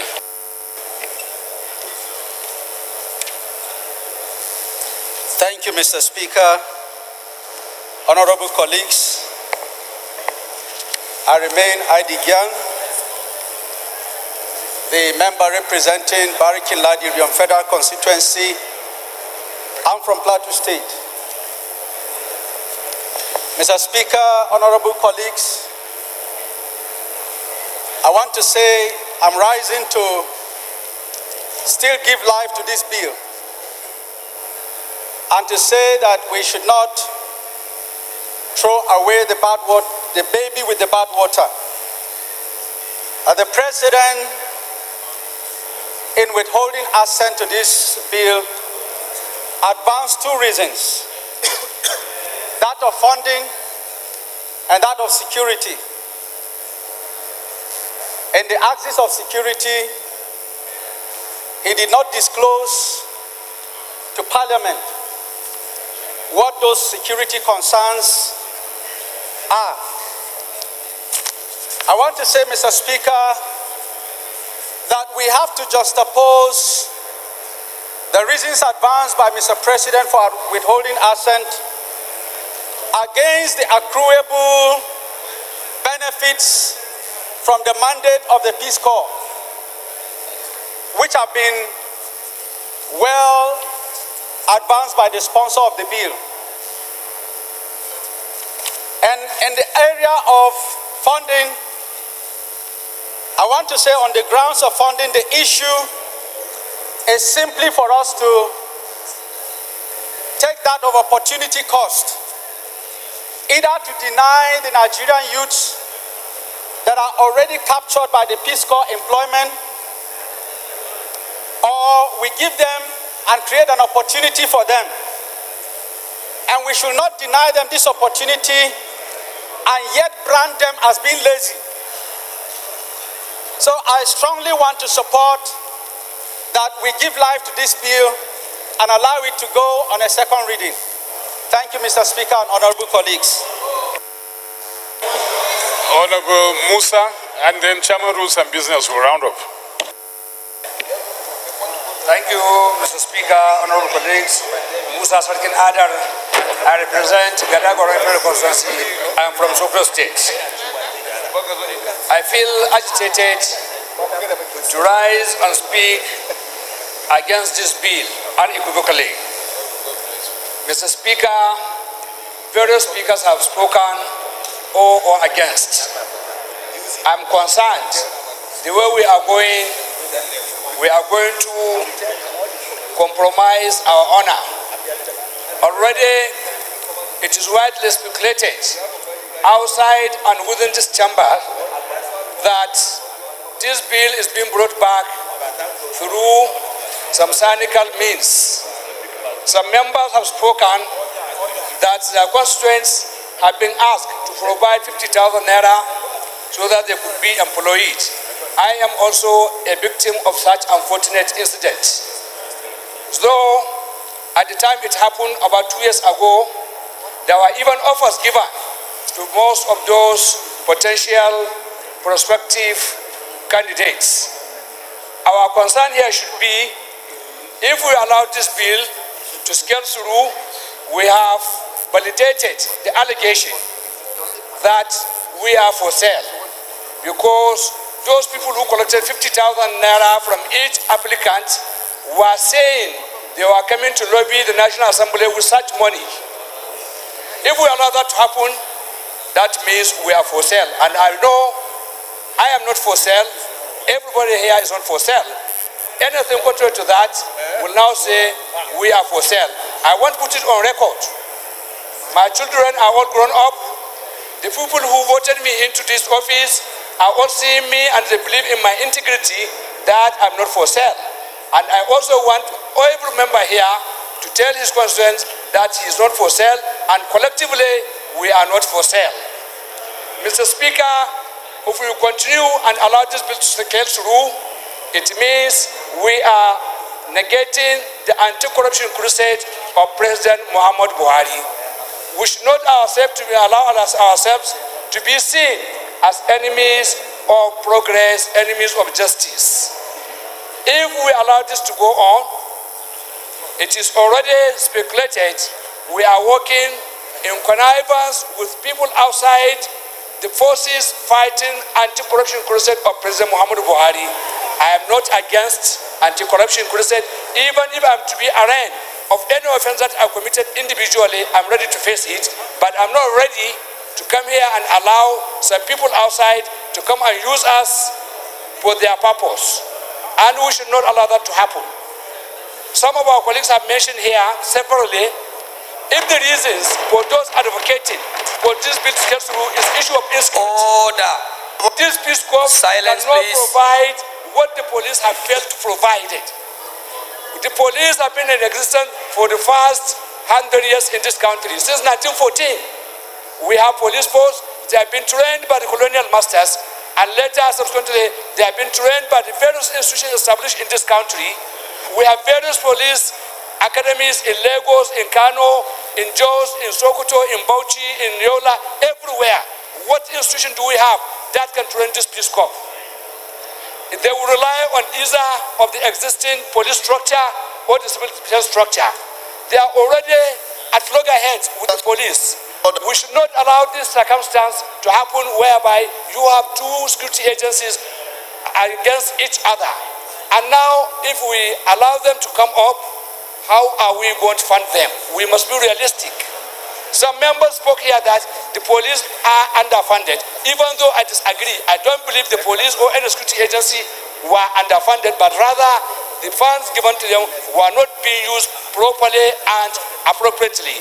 But in that circumstance, no matter what it is, whether they are underfunded or they are funded, as in my own opinion, we should not create another agency that needs money and it could not be given enough money to go and execute the responsibility that will be assigned to it. Rather, I'm concerned with the fate of those applicants. One, they have given their monies to the... Honorable Gaza, point of order. Right, Honorable Speaker, Honorable colleagues, I come under order of privilege. We're House of the People. Privilege. Right, Honorable Speaker. A speaker, a contributor was... Honorable colleagues, please, issues of privilege are known to us. We know under what order is privilege. So let him raise his matter. If his privilege can be taken at any time, so we'll listen to him and determine the point of order. Right, Honorable Speaker, Honorable colleagues, Honorable Gaza Befi, representing Karukefi Kokona Federal Constituency. When a member is contributing on national issues, he should not bring perceptions or perceived facts that there's corruption or exchange of funds or the integrity of members. We are here to contribute to the best of our knowledge and with research that we have. But when you bring sentiments of corruption or money exchanging hands, I believe that nobody should debate on any fact because of sentiments or perceptions that are flying out there. So I believe we should restrict our debate to the issues at hand, to the issues that is before us, using facts and make our debate straight. But don't bring insinuations of corruption, because I equally have an integrity to protect. Thank you very much, Mr. Speaker. I think the point of order is sustained, Honorable Musa. For the reasons the President raised, I don't see that there's issue of corruption in it. So restrict yourself to the two grounds and let's make progress as quickly as we can. Point of order. Point of order again? Okay, Honorable Abanta. Honorable Musa, please take your seat. Thank you, Mr. Speaker. I am Uzoma Nkem Abanta from Abia State, Mr. Speaker, PDP. Mr. Speaker, I come under the rules of debate and I move under the combined clauses of 9, 4, and 7, Mr. Speaker, of the 9. Mr. Speaker, we are here to learn more from the ranking and also from the leadership. I've been wondering aloud and thinking, most of we are talking on security issues. When our Reverend Chief Whip said, the only panacea for us to have peace in Nigeria is the fact we vote the president the second time. Is he suggesting or implying that the cause of insecurity is with him? Is seriously a worrisome note. Two, the rules of debate says we must restrict. The rules of debate also allows us to restrict ourselves to the subject matter. Therefore, anybody speaking, the last speaker had also said something that offended all of us when he compromised my integrity. Therefore, the man who responded order came under a different order. It's not a privilege, it's a matter of restricting ourselves. It's a matter of restricting ourselves to the subject matter of debate. Mr. Speaker, we have ventured outside the debate. The rules of debate is that, are we going to veto Mr. President or not? What are the reasons what he gave? We should discuss the reasons Mr. President gave and see whether there are sufficient reasons to override it or not. But going to put insinuations and other matters and so on is injurious, is offensive. To that effect, Mr. Speaker, I will also plead that our respected whip should please retract that statement, because it is a serious security issue, saying the only panacea, that the only solution, the only reason, that the only way we can get peace, if you prove that that's the only way, then so let it be. But is that the only way? Therefore, we should be careful the way we talk, the way we argue. The rules are provided a way to guide us in what we're doing, so that we'll be restricted. On that note, please, we'll call on him to please withdraw that and render and to the House. I so, Mr. Speaker. Honorable EJ, please. You know that you are wearing the gown of a leader now, so you have to behave yourself. Otherwise, you go back and take your seat. We have so many people who can fill that position. So, Honorable Abonda, how I wish you had raised it while he concluded his debate, but that one is, we've since passed that. And I've already ruled that Honorable Musa should restrict himself to the subject matter of the debate, which are the two reasons given by the President, whether we agree with it or not. And that in the course of withholding his assent, the President didn't raise the issue of corruption. So we can't even introduce that issue into the debate at all. That was just my ruling. So I don't know if Musa, you are done? Oh, please, round up. Round up. Just round up quickly, please. So, thank you, Mr. Speaker. I was saying those prospective applicants that are Peace Corps should now be allowed. The police are recruiting already. They can apply with the police, and we should encourage the police. Whoever is found worthy to be recruited by the police should be absorbed. Equally, if we have so much concern about the fate of those youths, we can also ask the civil defense. If they need more personnel, they can also be absorbed by the civil defense or any other paramilitary agency, so that we don't allow them to become a menace in our society. But meanwhile, I strongly appeal to all members here to use our conscience and also to save our honor and disallow this bill to pass through. Thank you very much. Rules of business. Thank you, Mr. Speaker. Okay, Jeff. I represent the good people of Buruku, my dear colleagues. I'm from Benue State. Mr. Speaker, I'm exercising my right of reply. I've heard all the arguments. You raised the proposal and you asked us to respond or to restrict ourselves to the two reasons the President gave in rejecting this bill. One, he said security. I've heard the argument on the floor that because the President is a former general, he can cite security and that should suffice. Mr. Speaker, this is the Parliament of the Federal Republic of Nigeria. On this floor, in the House of Representatives, we have a standing committee on intelligence. We have standing committee on army, various security committees here. I think it is insulting to this institution to just say, oh, it's security and we should take that as sufficing. It does not suffice. If there are any reasons why we cannot go on with this bill or the President couldn't, he should have stated those reasons. You cannot just say security and that will suffice. Mr. Speaker, this organization has been existing upwards of 20 years. Upwards of 20 years. All we are seeking to do is to legitimize it, to give it legal backing so that it will be regulated. That is what this House did. That is what this House did. It's not something that is just coming up. It is what this House agreed to do. That this, having existed for this while, let's regulate it.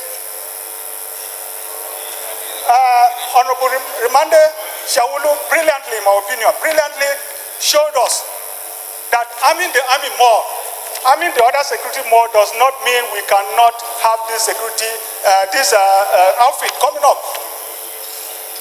So in my opinion, that reason is just a convenient reason that we cannot decipher.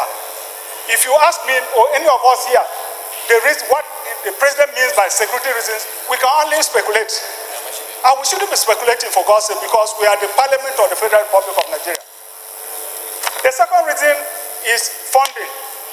Mr. Speaker, a while back, we passed the vigilante law here. Mr. Speaker, if anybody cares to read or care to have read this bill, you will see that the cost to government is very minimal. Because most of the people that will be taken in will be, if you look at the title of this bill, it talks about volunteerism. Most of these people will volunteer their services, but in the process, you would have usefully, engaged this youth who would no longer be idle. So But the cost to government will be very minimal. Go back, my dear colleagues, and take a look at the provisions of this bill. Maybe we are just arguing based on what we think the bill is talking about. So in my opinion, the president, two reasons do not suffice, and we should reject them. Thank you. Even, I think I'll put the question now. We have over-debated this matter almost 2 hours. So I don't think we have fresh perspective to these issues about security and what's the other one, about funding. And honorable colleagues, I want to appeal to us as leaders, when the matter is up for discussion, we should try and what was it called now? We should try and put focus on what was done rather than who did what.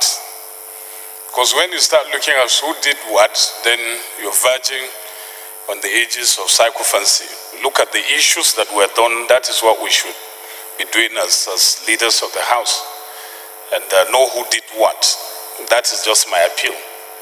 And we'll put the question. The question is that the bill be now read a second time. Even though this not... No. I want to vary this. I don't have an opinion about this. As a matter of fact, I shouldn't hold an opinion. But the truth is that passing it today does not amount to anything. We still need... We still need to tax of the votes to be able to override the veto. You still need to tax.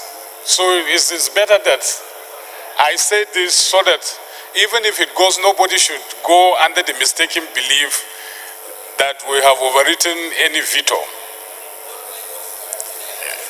That's what I'm saying. So I have to issue that clarification first before I put the vote. I put it to vote, sorry. So those in favor of the motion that the bill be read the second time say aye. Those against it say nay. So the nays have it.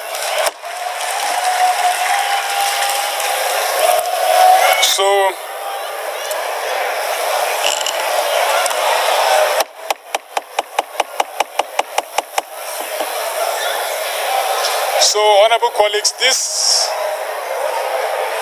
marks the end of the journey of this bill.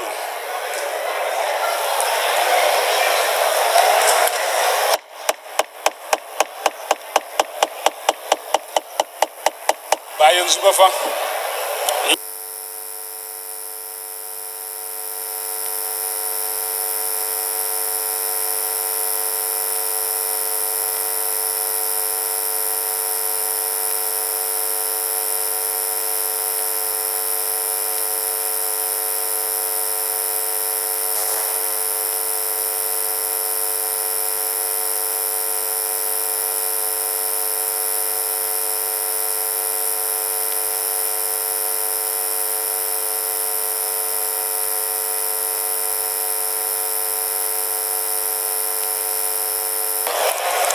Honorable colleagues, please, Honorable Gololo, Honorable Yao Galadima, please take your seat. If you are moving out, you quickly do so that we can continue with our proceedings. Honorable Denduse, if you are moving out, please, you hurry up. Honorable Abu, don't stand on the gallery, please. If you're moving out, you make your way as quickly as you can. Honorable Amiru, if you're going, who is this? Honorable MS. MS.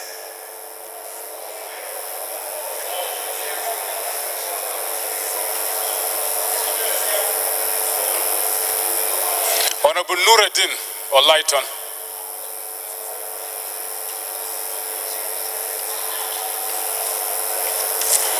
Okay, we'll continue with an announcement. All chairmen of committees are kindly requested to send in report of all the activities for the past 3 years on or before 30th of May 2018 This in preparation of the 8th House of Representative 3 years anniversary submissions should be made to suit 4.54 Office of the Chairman, Committee on Media and Public Affairs. Signed, Honorable Abdurazak Namdas, Chairman, Media and Publicity Affairs. No, I'm not repeating any. Why should we repeat the announcement?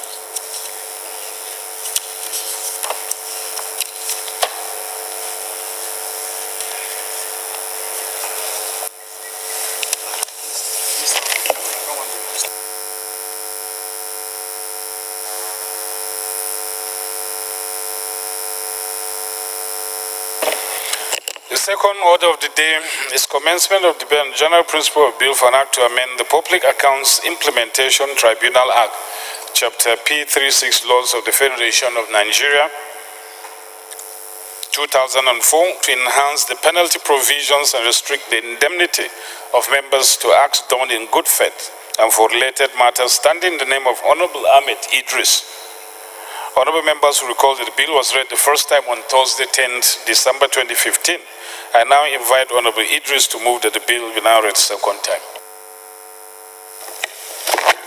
Mr. Speaker, respected colleagues, my name is Ahmed Idris. I rise to move the motion that the bill for an act to amend the Public Accounts Implementation Tribunal Act, Cap P36, Laws of the Federation of Nigeria 2004, to enhance the penalty provisions and restrict the indemnity of members to acts done in good faith and for other related matters be read the second time. Asumu, sir. Second, Honorable Nana. Thank you, Mr. Speaker, honorable colleagues. Rafa Nana Ibokwe is my name, and I represent the good people of Ayaz, Federal Constituency of Imo State. Mr. Speaker, I rise to second the motion as moved by Honorable Ahmed Idris for HB 275 be read second time. I so move. Honorable Idris, please lead the debate. Mr. Speaker, respected colleagues, thank you very much. This is a very straightforward bill, and what it seeks to do is to enhance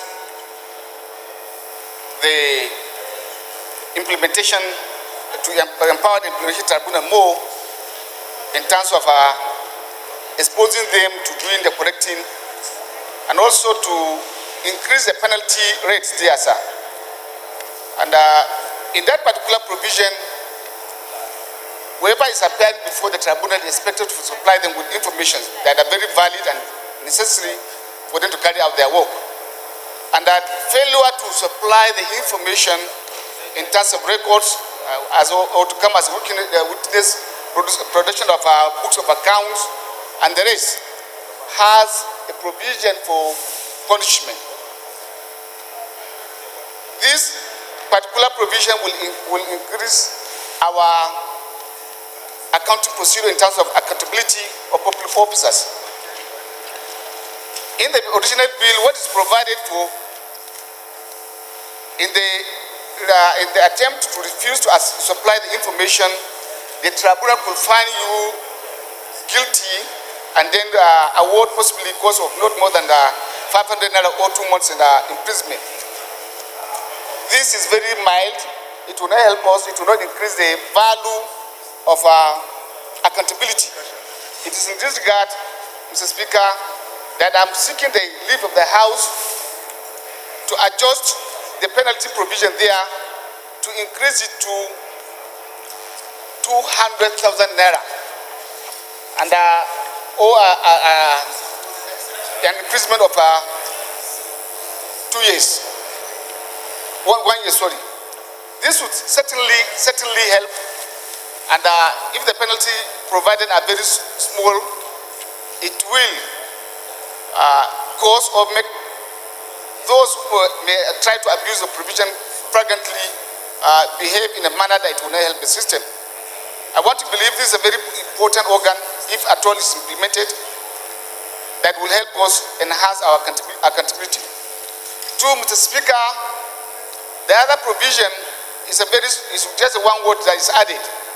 It says no member of the tribunal shall be liable to any action or suit for anything done or said by him or as a member of the tribunal during the proceedings of the tribunal. In itself, Mr. Speaker, it has some implication because it could be subject to abuse.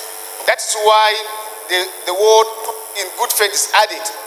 It will help define the actions of members because it's already, this particular word is already determined by Supreme Court judgment as defined what the meaning of good faith is. It is in the light of this that I admission, Mr. Speaker, distinguished colleagues, that this is a very straightforward amendment in terms of in making the bill better for good working. I seek the cooperation of members to support the bill be ready for this content. I so submit. Thank you very much, sir.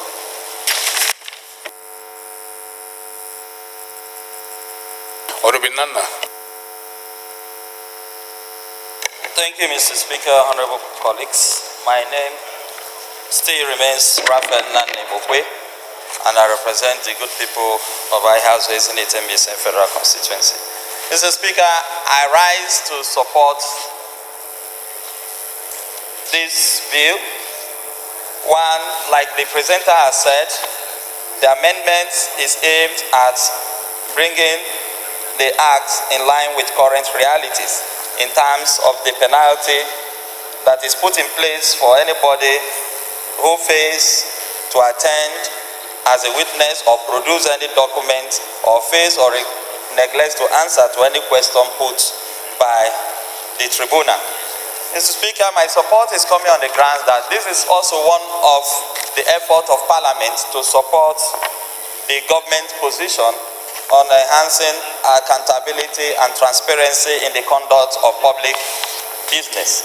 And what this bill intends to do is to strengthen the Public Account Implementation Tribunal Act to give effect to and give flesh and power to this body that is supposed to carry out the recommendations of the Public Accounts Committee of the Parliament, so to say. And if that is the case, we have been faced with this issue of the House coming out with resolutions through its committees, and in this case, particularly for the Public Accounts Committee, where recommendations have been made against certain public officers, and yet nothing has been done by the executive.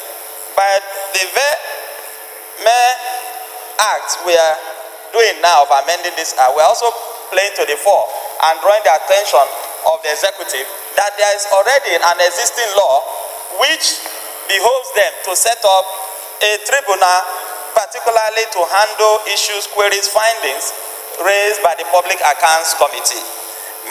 Mr. Speaker, I'm only going to make an addition to the grounds already raised by the presenter, which I believe maybe at the public hearing, because it's important to also take an amendment to the interpretation section of the Act. The Act originally was intended to act on the outcome of the recommendation of the Public Accounts Committee, which was set up under Decree 8 of 1987. And luckily, this House has taken a step to repeal that law for whatever it may mean, for the fact that the Constitution have recognized the Parliament as the body that is supposed to have a Public Accounts Committee under Section 85(5) of the Constitution. That ordinarily makes void the existence of that Cap 35 of Laws of the Federation 2004 on Public Accounts Committee. So to safeguard and protect the integrity of the Parliament so that the public will not be misled, I think at the public hearing is important also we look at the interpretation section of the Public Account Implementation Tribunal so that it's also amended. Because, Mr. Speaker, the Act ordinarily at the interpretation section tries to recognize public accounts as, if you permit me, I'll read. Public Accounts Committee means the committee established under the Public Accounts Committee Act, which is referring to Cap 35. So for us to have a decent work, I think we also need to further to amend the Public Accounts Committee to mean the Public Accounts Committee of the Parliament of the National Assembly. I think this is the only addition I want to. It's apt, and I urge my colleagues to support it, and I think at the public hearing will be able to dot the I's and cross the T's for us to have a perfect document. Thank you, Mr. Speaker. I think this is a straightforward bill. I'll put the question. Those in favor, and the question is that the bill will be now read a second time. Those in favor of the motion say aye. Those against it say nay. Ayes have it. Clerk is now invited to read the long title of the bill. Honorable Speaker, honorable members, a bill for an act to amend the Public Accounts Implementation Tribunal Act, Chapter P36, Laws of the Federation of Nigeria 2004, to enhance the penalty provisions and restrict indemnity of members to acts done in good faith and for related matters. Second reading.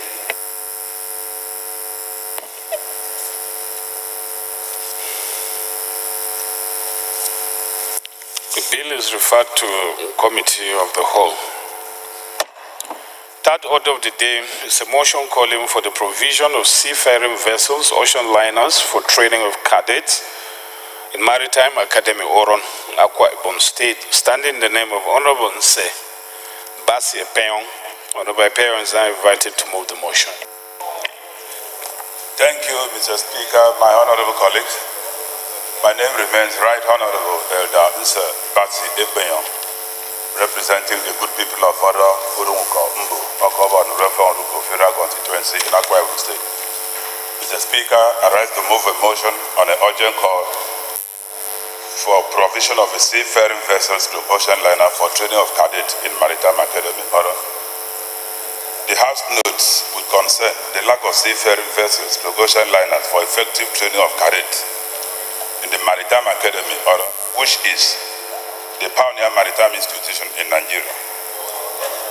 Further notes that the Maritime Academy, which is established in 1979, has produced over 5,000 seafarers for the Nigerian maritime industry.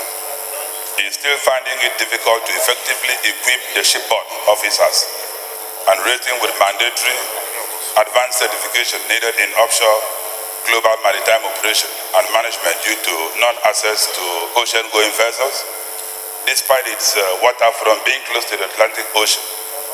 Mr. Speaker, my honorable colleagues, worried that the lack of required facilities in the institution has made it difficult for cadets to earn the required hours in sea, which is a prerequisite for completion of the mandatory one-year sea terms and advanced training.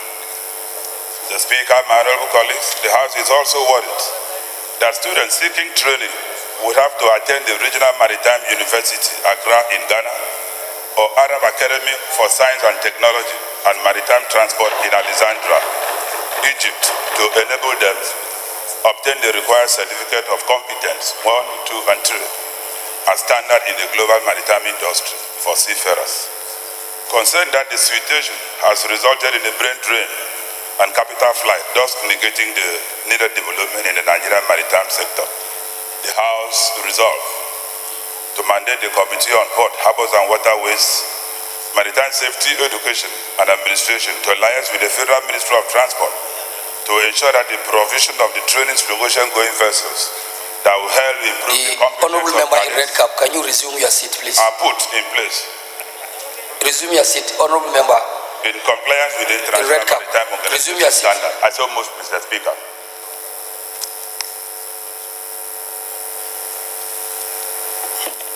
You'll be charged with violating of our rules if you continue to mention red cap. Why are you only identifying him with red cap? Any seconder? Honorable Betty. Mr. Speaker, honorable colleagues, my name is Betty. I represent Abua Udoal, Ahuda East Federal Constituency. I'm from Rivers State. I rise to second the motion as ably moved by my colleague as a second.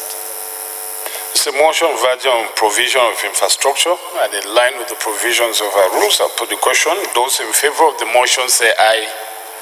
Those against it say nay. The ayes have it. We move on. The fourth order of the day is a motion on urgent need to review the course of Unified Tertiary Matriculation Examination, UTME, application form. Standing in the name of Honorable James Abiodun Faleke. Honorable Faleke is now invited to move the motion. Thank you, Mr. Speaker, honorable colleagues. My name is James Abiodun Faleke. I represent Ikeja Federal Constituency. I move urgent need for review of the cost of the Unified Tertiary Matriculation Examination application form. The House notes that the Joint Admission Matriculation Board (JAMB) was said to have remitted the sum of 7.8 billion to the federal government, being excess of the 12 billion made from the sales of Unified Tertiary Examination application forms for university admission in 2017 at the rate of 7,500 each, excluding incomes from the sales of other forms such as change of course forms, change of university forms, which is sold at the rate of 5,000 naira each. Also knows that an estimated 250,000 candidates purchased this change of form, bringing the income from sales to an estimated sum of 2.4 billion per year. Further knows that the cost does not include the post-UMT examinations that are conducted by universities at an average cost of 2,500 per candidate, excluding the expenses made on logistics. Aware that the board has surplus of 7.8 billion budget in 2017, meaning that the sum under consideration is from sales of forms only, making the board a profit-making venture to the detriment of educational and social development of the country. Also aware that the increase in the number of universities from 12 at the inception of JAMB in 1978, with less than 50,000 candidates to over 400 tertiary institutions with more than 1.7 million candidates writing the exams. And this shows only about 50% of those who wrote the examinations were admitted in the universities as of 2017. Further aware that JAMB as a government agency is not set up for profit making, but to promote educational development of the young citizens in pursuit of their professional career. Worried at the increase of universities to 120, 83 polytechnics, 82 colleges of education, and other tertiary institutions under JAMB is portraying it as profit-making venture. Alarmed at the allegations of huge sums of money missing from the vaults, burning of scratch cards, lending out money made from sales of application forms, conversion of proceeds from sales of application forms to loans, and image empowerment funds to private individuals and fictitious stories by the officials of the board. Recognize that being the first time such an amount is being returned to government coffers by any government agency, the management of JAMB deserves commendation for upholding the federal government's anti-corruption policies. Believes that education being a pivot upon which rational development of the nation rests should be made available to citizens at the bare minimum cost. Resolves to urge the Federal Ministry of Education to make university and other tertiary education accessible and affordable. Thus, the cost of JAMB application forms and process should be reviewed downward to around 50% from the 7,500. Also urge the Federal Ministry of Education to ensure that the cost of the other auxiliary forms for changes must be free or at the barest minimum 500 naira. Mandate the Committee on Tertiary Education and Services to ensure compliance and report back within 2 weeks. Mr. Speaker, honorable colleagues, I so move. Honorable Lighten. Thank you, Right Honorable Speaker. Honorable colleagues, my name is Akinwumi Nuruddin Olaitan, Ifakojaye, Federal Constituency, State of Excellence, Lagos. I rise to second this beautiful motion as ably moved by Honorable James Abiodun Faleke. I so second. Faleke, please lead the debate. Thank you, Mr. Speaker, honorable colleagues. I remain James Abiodun Faleke. I represent Ikeja Federal Constituency. Mr. Speaker, honorable colleagues, the essence of this motion is to prevail on the federal government, the executive especially, to reduce the cost of forms being sold by JAMB in order to have more, in order for our youth to have more access to education. Presently, Mr. Speaker, we had in 2017 about 1.7 million students applied to gain admissions into universities through JAMB. Less than 850 were admitted. In the first month of 2018, when the forms were sold, 1,662,762 forms were sold. Also, only about 850 also gained admission into these universities. The question then is, why do we have to continue to sell above the normal available positions in the universities at 7,500? First, in commending the management of the new management of the board, led by Chief Oloyede, for returning the excess funds, about 7.8 billion, which then opened the eyes of Nigerians to the surplus funds available to JAMB. This, of course, means that the rate at which the forms are being sold is overcharged.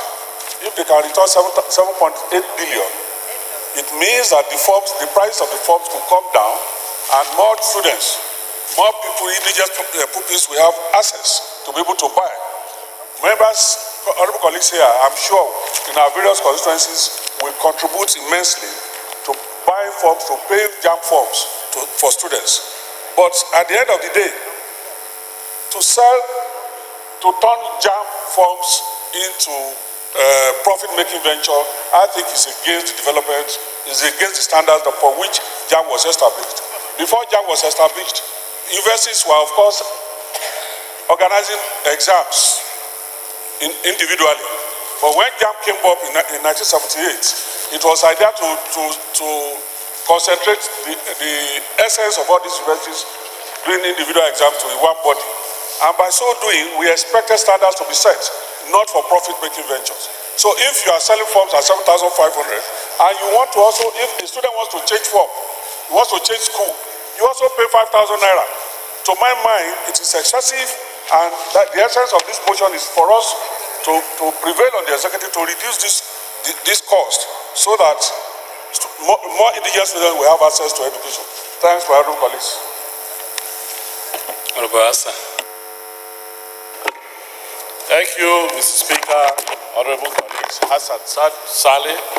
I represent the people of Adolf, Ogbadibo, of Bokufra constituency. Mr. Speaker, I'm from Benue State.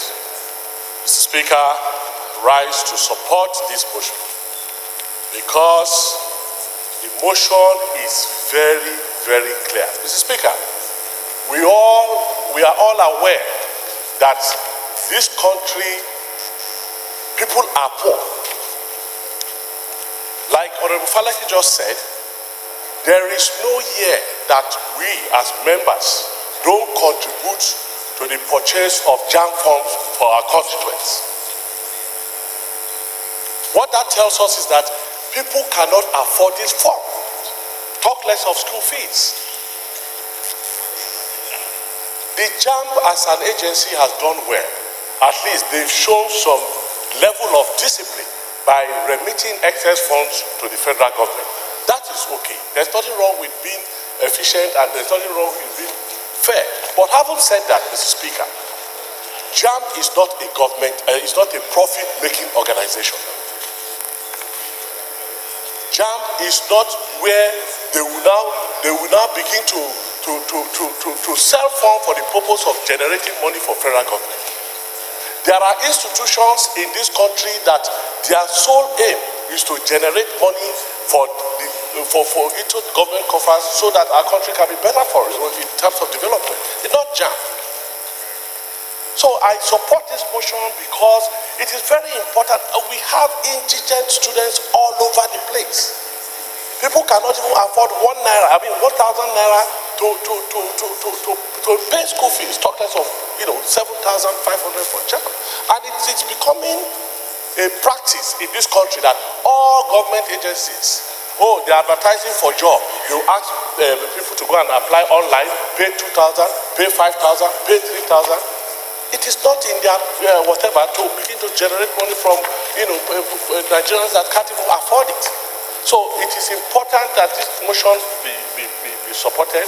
It is important also that the prayers, which is saying that the cost should be reduced. JAMB can only, it's supposed to be administrative cost. It's not supposed to be something that they are now going to use as to showcase themselves that they are doing well. The most important thing is let people be able to write this exam, let the students, let them be able to fix them into universities. The country is growing, population is growing. People must be educated. But if you begin to make education more expensive, make education not for people not to be able to afford it, then of course the whole purpose will be defeated. So I want to crave the indulgence of this House to support this motion, and that JAMB should please, in the next exams that they are supposed to write, the students are supposed to write, let us see that they've reduced it. It will not stop them from functioning. So I so support Mr. Speaker. Comrade Akinlaja, as it then was.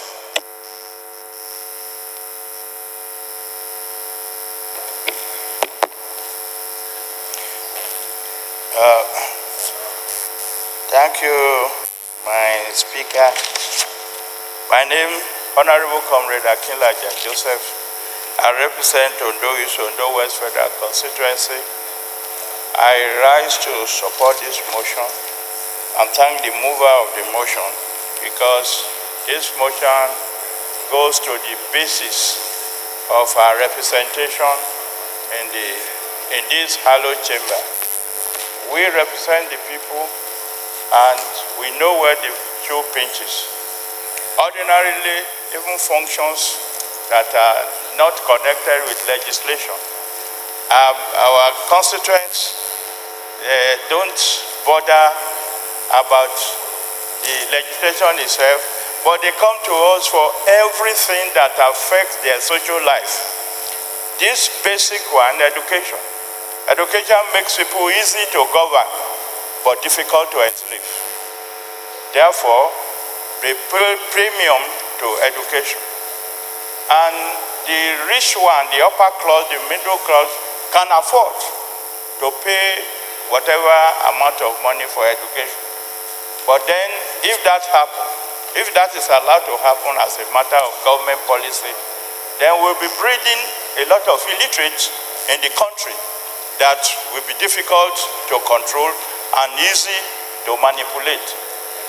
Therefore, even ourselves, like rightly said by colleagues, we pay for JAMB, we pay registration, we pay as a representative of people, we feel for them.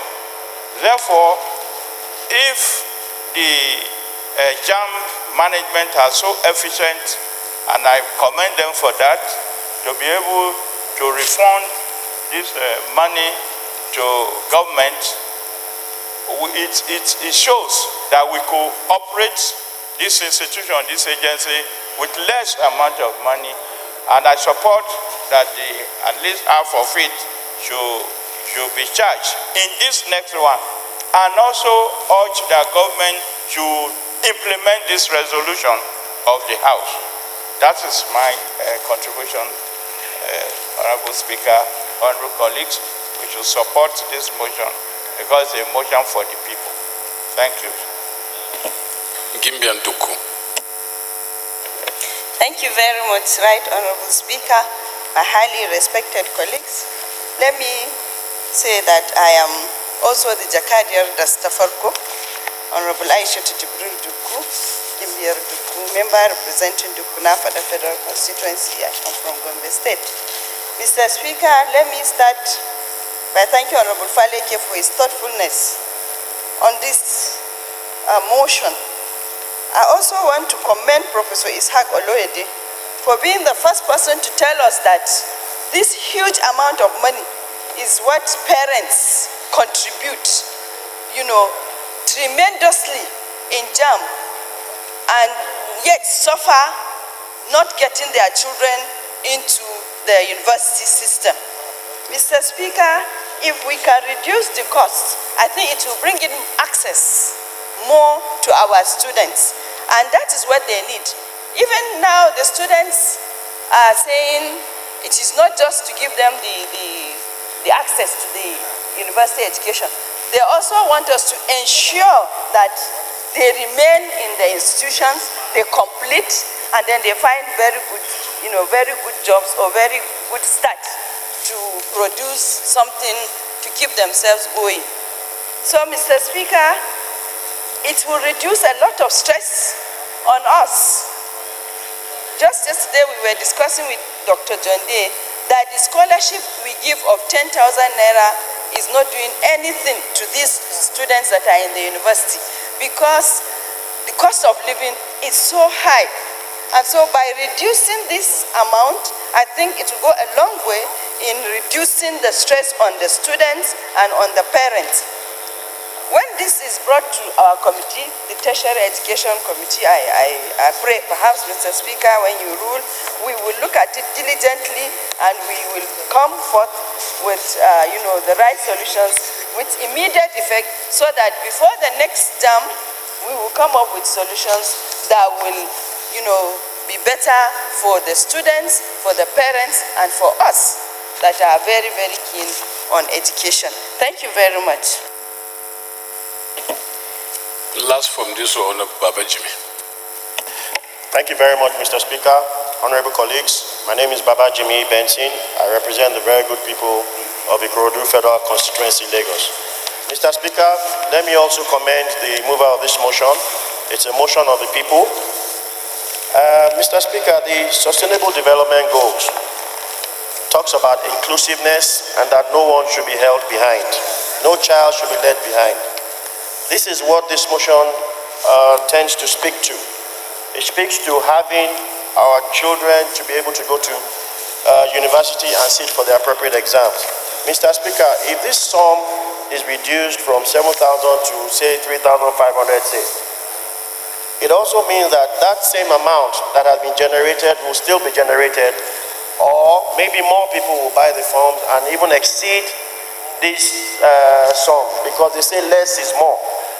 Mr. Speaker, what I really want to speak to is the 7.8 billion naira that is sent to the federal government. Isn't there a way whereby this 7.8 billion can be ring-fenced and used to further the course of education or improve the infrastructure of the universities or polytechnics we have in Nigeria?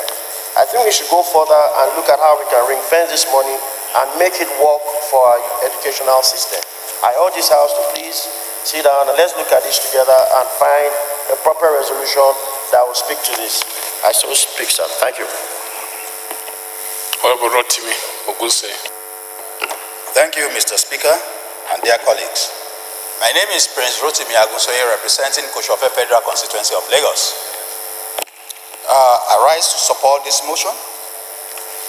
Mr. Speaker, dear colleagues, you agree with me that it is the situation that we find ourselves, that we are talking about students paying money to get forms or whatever from JAM. Free education shouldn't be a privilege, but a right to all Nigerians, whether poor or rich. But because of the situation that we are, there is nothing we can do. But Mr. Speaker, dear colleagues, why can't we look at this from this angle, that when they obtain the forms or they fill their forms online, they don't pay anything at all. But those that are successful will now go back to pay JAM some stipends. Because if JAM could refund some money to federal government, it shows they can, survive on that one. But I agree with the proponent that they should pay half of the money, which is 3,500. But I think the sponsor of the motion should go back again and look at my suggestion. I support this motion as it is. Thank you, Mr. Speaker. Of course, were you not meant to support the motion? It's a Lagos motion. we know the tribesmen from Lagos. Honorable Betty. Mr. Speaker, honorable colleagues, my name is Betty Abiafi. I represent Abua Udola Huda East Federal Constituency. I'm from Rivers State. Mr. Speaker, I join all my colleagues to support this wonderful motion.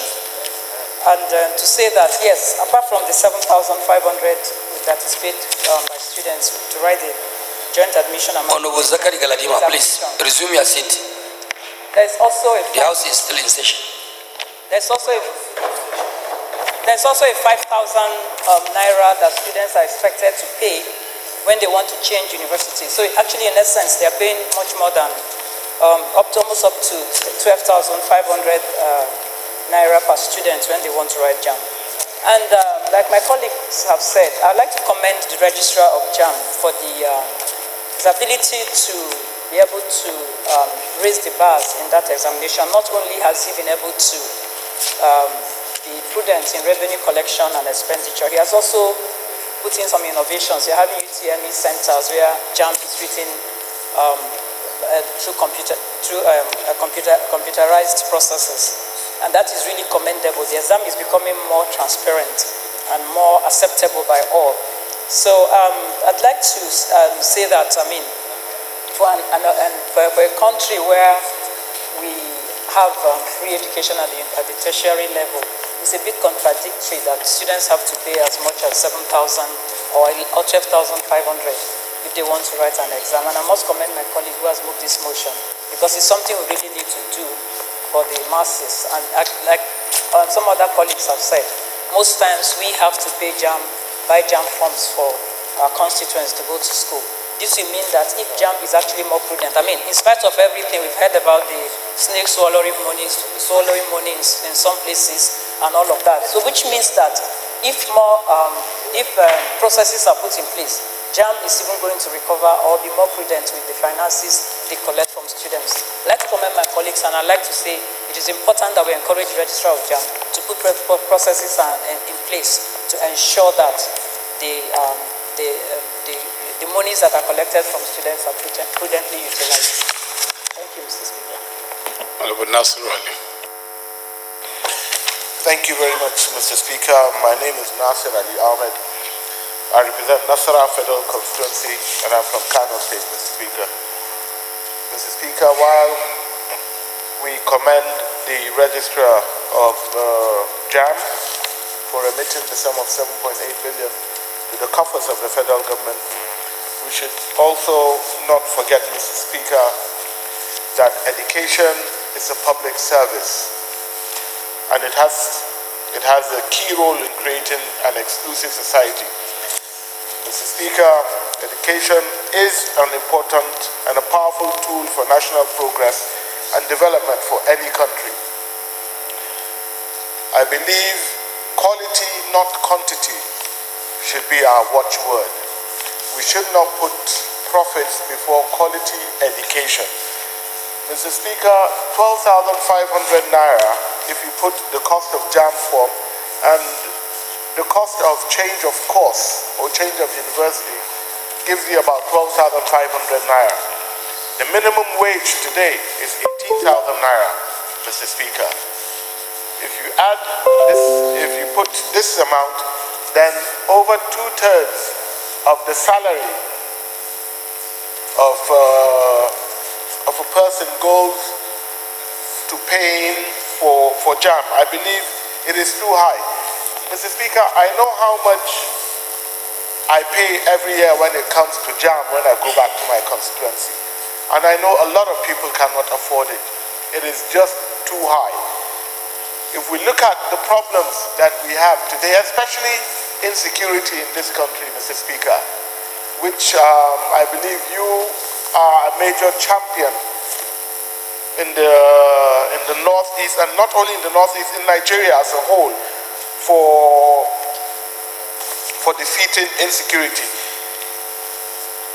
I believe the problem of insecurity can be traced to the lack of proper or good education. Boko Haram, for instance, kidnapping, armed robbery, and the rest. All these are issues that are directly linked to poor education. And it is because a lot of the people involved could not afford to get good quality education. They move to different parts and they can do so many things and damages to us. So, Mr. Speaker, I believe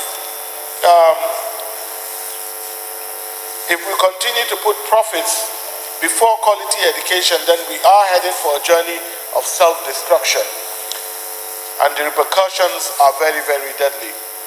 We owe it to our children, grandchildren, and indeed generations to come for them to have a befitting education. I believe this amount, like we said, of 12,500 is way too high for so many people to pay.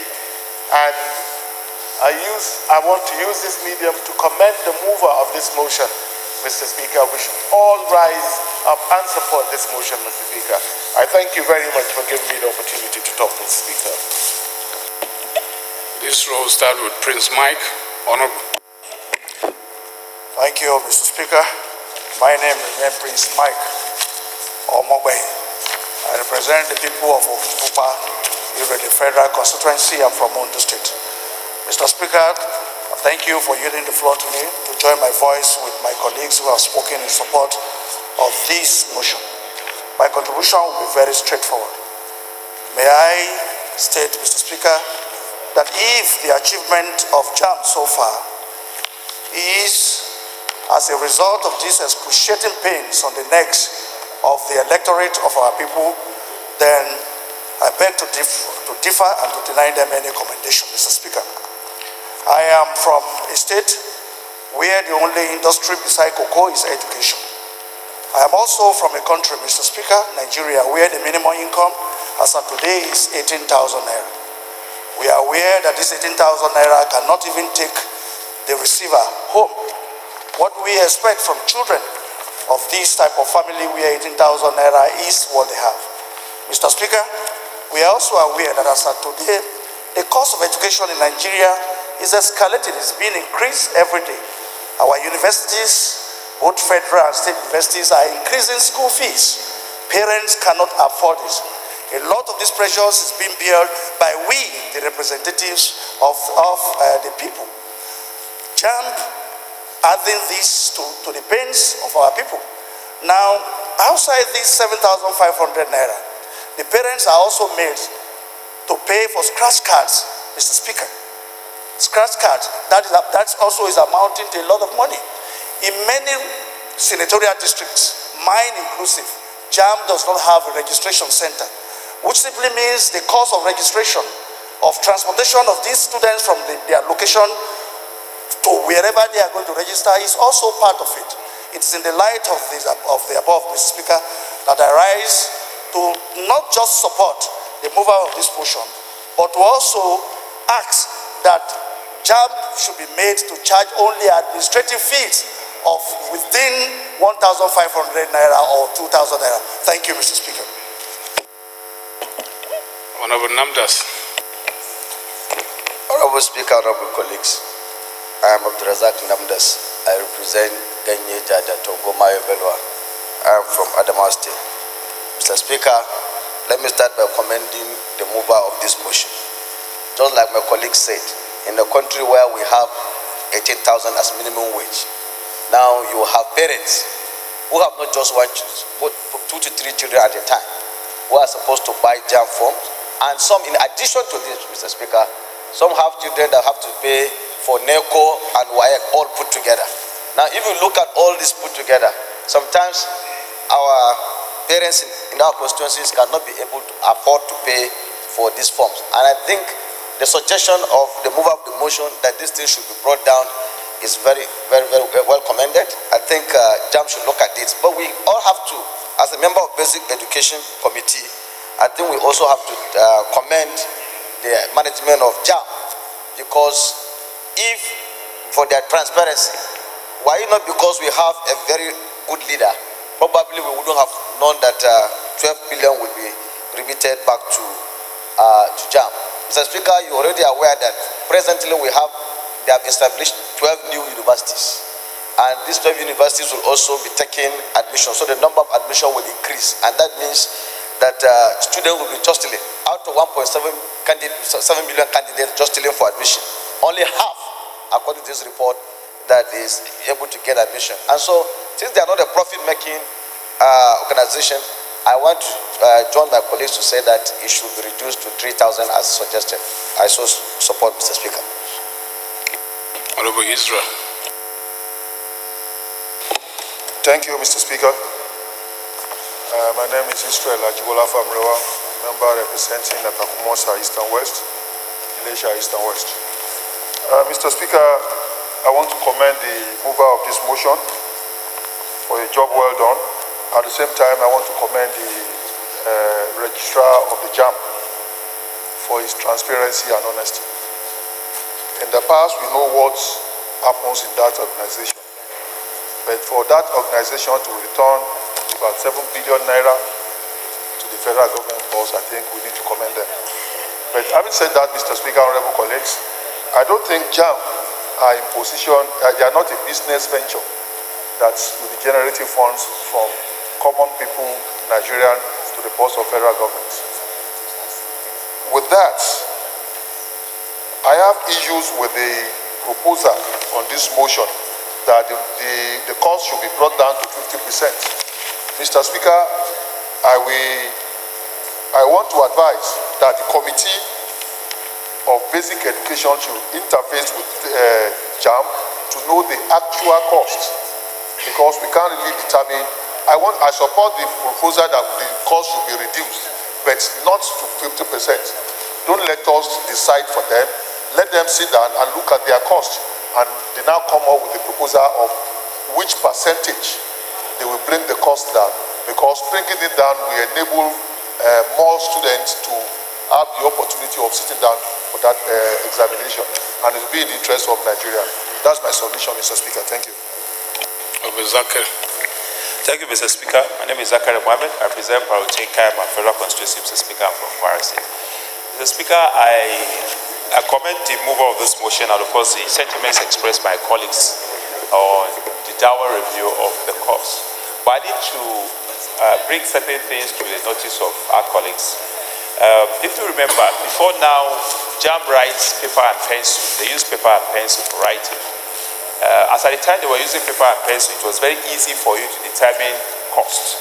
It was so easy because you just have to print with whatever printing agency.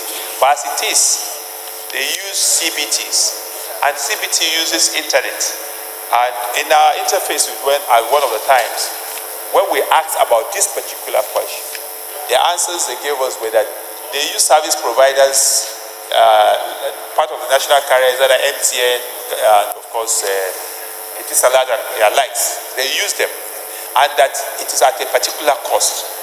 The only advice that we would give getting towards the downward review is to make sure that the NCC fiber optics of the Galaxy backbone need to at least be put in proper shape.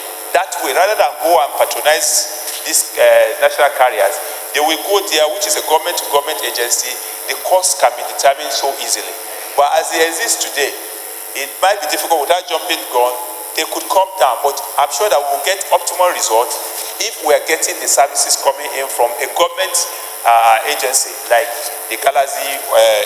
But they had experimented with it once and had a lot of problems because they have not reached the optimum standard in terms of operations, the services that they provide. So, Mr. Speaker, I agree with the body of this motion, but on the slash, that is where I believe that we might not be able to get the kind of mileage that the mover of the motion is saying. But I just want to guide our people that the cost is actually on the internet services that they do. That was according to the registrar. But all the same, it is a thing that is worth looking into to get more people to write JAM. Okay, Whip, I'm calling your attention to your selective application of the whip. You notice Honorable Aminu has been having an unusual affection with his phone, but you have not called him to order. Honorable Aminu he's not putting on a red cap.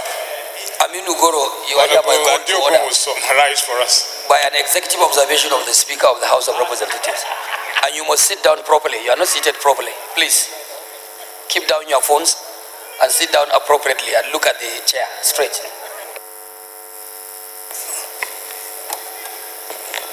Thank you, Right Honorable Speaker, Honorable colleagues.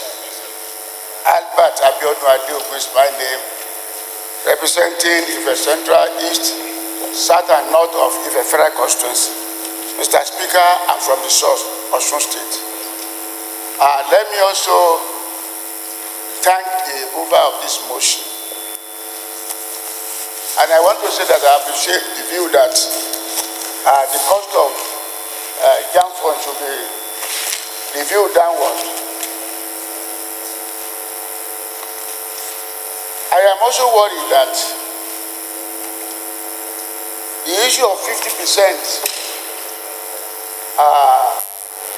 recommended by the mover, to my mind, requires interaction with the JAM authority to be able to determine whether it is reasonable to look at 50% of the form.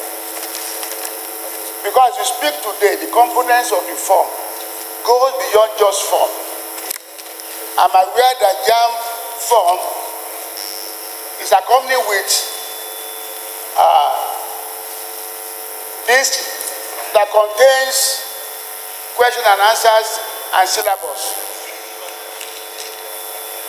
And beyond that, like the chairman of basic education did say, that the JAM is beyond pencil and paper. And in that view, Mr. Speaker, honorable colleagues, why I share is concerned that there should be a downward review. I want the committee that eventually will be the custodian of this motion, when it is passed, that the committee should sit together with the JAM and be able to determine the fairness of the review. That we should not just do it just by a fiat. We should be able to allow JAM to explain the cost implication of why they are charging 7,500. I do agree that a lot of people cannot pay for these forms. But at the same time, we should be aspiring to get the best in the conduct of examination in Nigeria.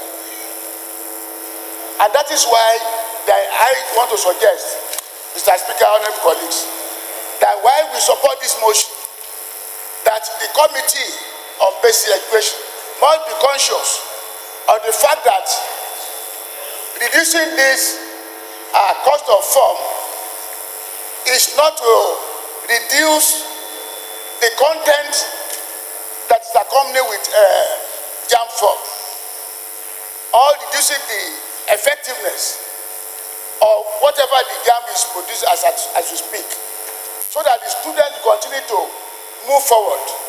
Because it is not enough for us to reduce the cost, and therefore JAM to reverse certain things they have been doing.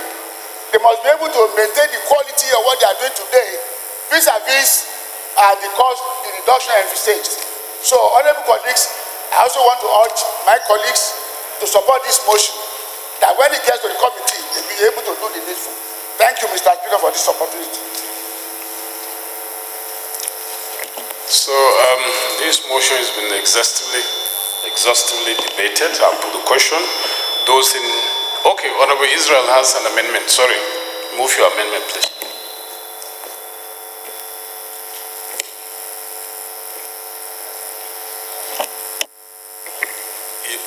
Thank you, Mr. Speaker.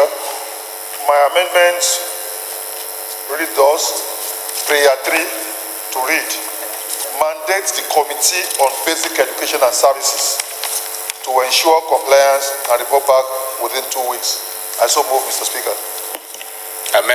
Seconder, Zachariah Galatima, even though you are not seated on your seat, but you are forgiven. No, you can second from there, please, so that we can make progress. Mr. Speaker, honorable colleagues, Zakaria Ogaladima, member of the European Jamsu. I stand to second the amendment made by my honorable colleagues as so second. Those in favor of the amendment say aye. Those against it say nay. Ayes have it.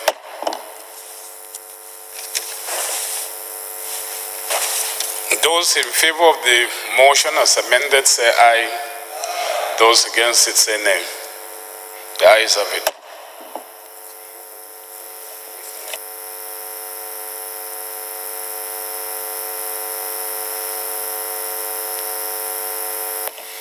I think you will have to make a special list of members who have been allocated seats on this row.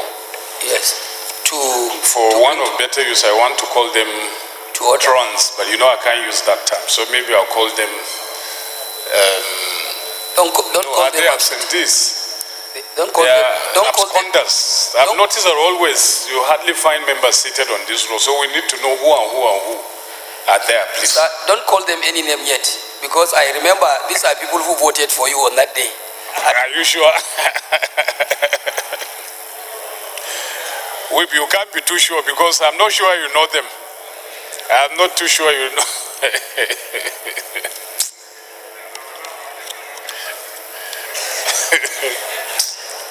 We will move to consideration of reports, and I want to find out which reports were taken. If it were the case that we can take all the reports, it would be good since they relate to bills. The first one, okay, Jeff, I don't know, Deputy Chairman, were you briefed to... no one is seized with the matter. So means we're not taking it.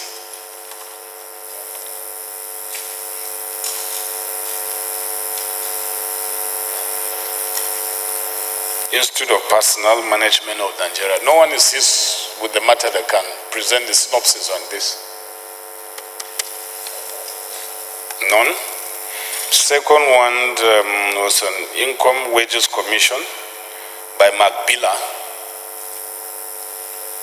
Magbila is not around. Gwe West and Gwe is. Next one is from Honorable Gabriel Onyewufi.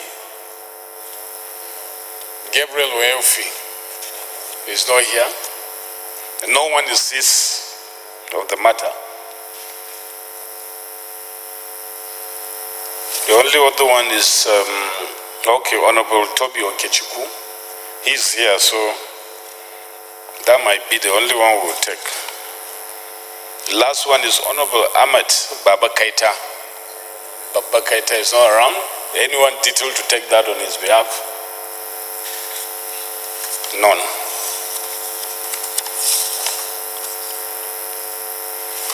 So, Chairman, Rules and Business, you moved that we step down items, the fifth order, sixth order, seventh order, and ninth order. We'll step them down and then we'll name my progress. Thank you, Mr. Speaker. I'm Dr. Bode Ayorinde. I represent Owo Ose Federal Constituency.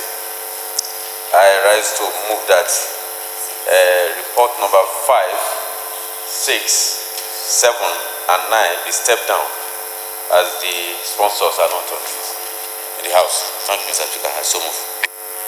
Okay. I hope you jumped 8. Okay. So, any seconder to the motion?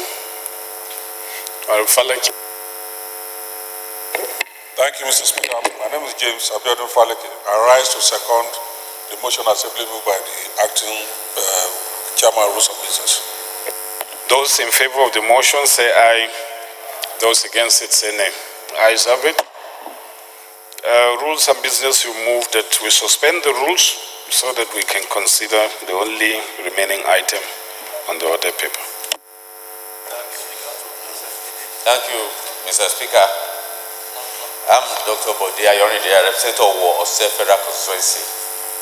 I rise to move that the relevant sections of our rules be suspended to enable the Honorable Speaker to preside at the Committee of the Whole. I so move. Seconder, Honorable Bassa. Thank you, Honorable Speaker, honorable colleagues. My name is Tajuddin Adekunle Obasa, representing Ojo Federal Constituency from Lagos State. I arise to second the motion as heavily moved by Honorable Ayodeji, but the Ayorinde as so second. Thank you. This is Ayodeji. Oh, okay. Those in favor of the motion say aye. Those against it say nay. Ayes have it. So we'll go to the next item, which is the 8th order of the House, consideration of report of Committee on Works on the bill for an act to amend the Engineers Registration, etc. Act Chapter E11, Laws of the Federation of Nigeria 2004, to introduce new register for engineering firms, include engineering personnel, broaden the power of the Council and its registrar, and recognition of other professional bodies outside the Nigerian Society of Engineers to nominate representatives to the Council, among others, and for related matters 2018. Honorable members who recall the report was laid on Wednesday, 18th April 2018. Honorable Toby Okechukwu will now move for its consideration.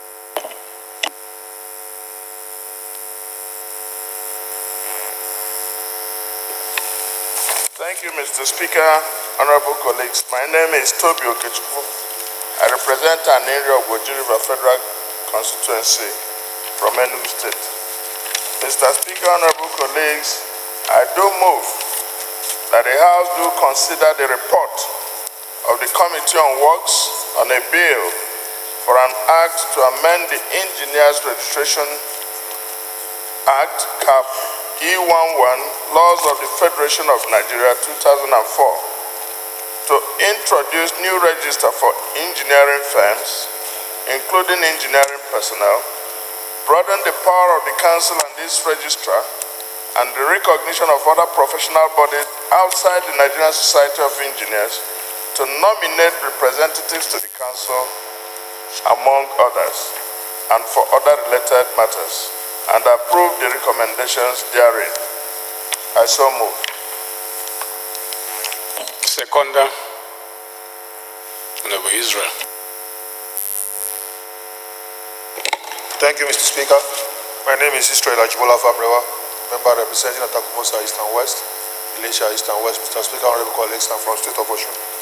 I rise to second the motion as moved by the chairman, Honorable Toby Okechukwu. I so second. Those in favor of the motion say aye. Those against it say nay. Ayes have it. Acting Leader. Honorable Speaker, honorable members, my name is Mohamed Tahir Monguno. I represent Martiam of Ganze Federal Constituency of Borno State. I hereby move that the House do resolve to your Committee of the Whole to consider report. Rules and Business. Thank you, Mr. Speaker. I rise to second the motion ably moved by the Acting Leader of the House. I so second. Those in favor of the motion say aye. Those against it say nay. Ayes have it. I'll hereby resolve into Committee of the Whole. Honorable Zachary was waiting for me to make a mistake so he can be mischievous.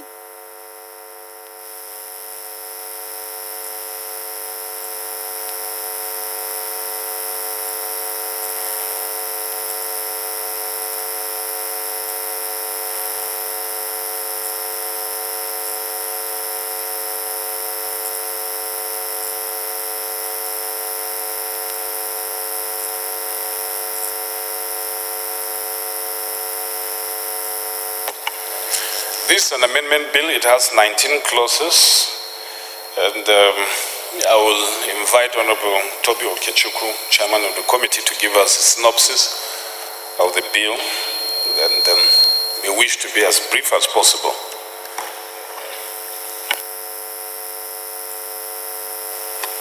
Thank you, Mr. Speaker, honorable colleagues. Mr. Speaker, we as a committee was mandated by the House to look into the bill, and it is aimed at curing some of the defects we have in the Act of 2004. Essentially, the inability of COREN to be able to regulate people who practice engineering who are not engineers. They are able to regulate those who register with them, able to understand their operations. But people who undertake engineering activities outside the body are not regulated. That is why you have quacks, people who can go and begin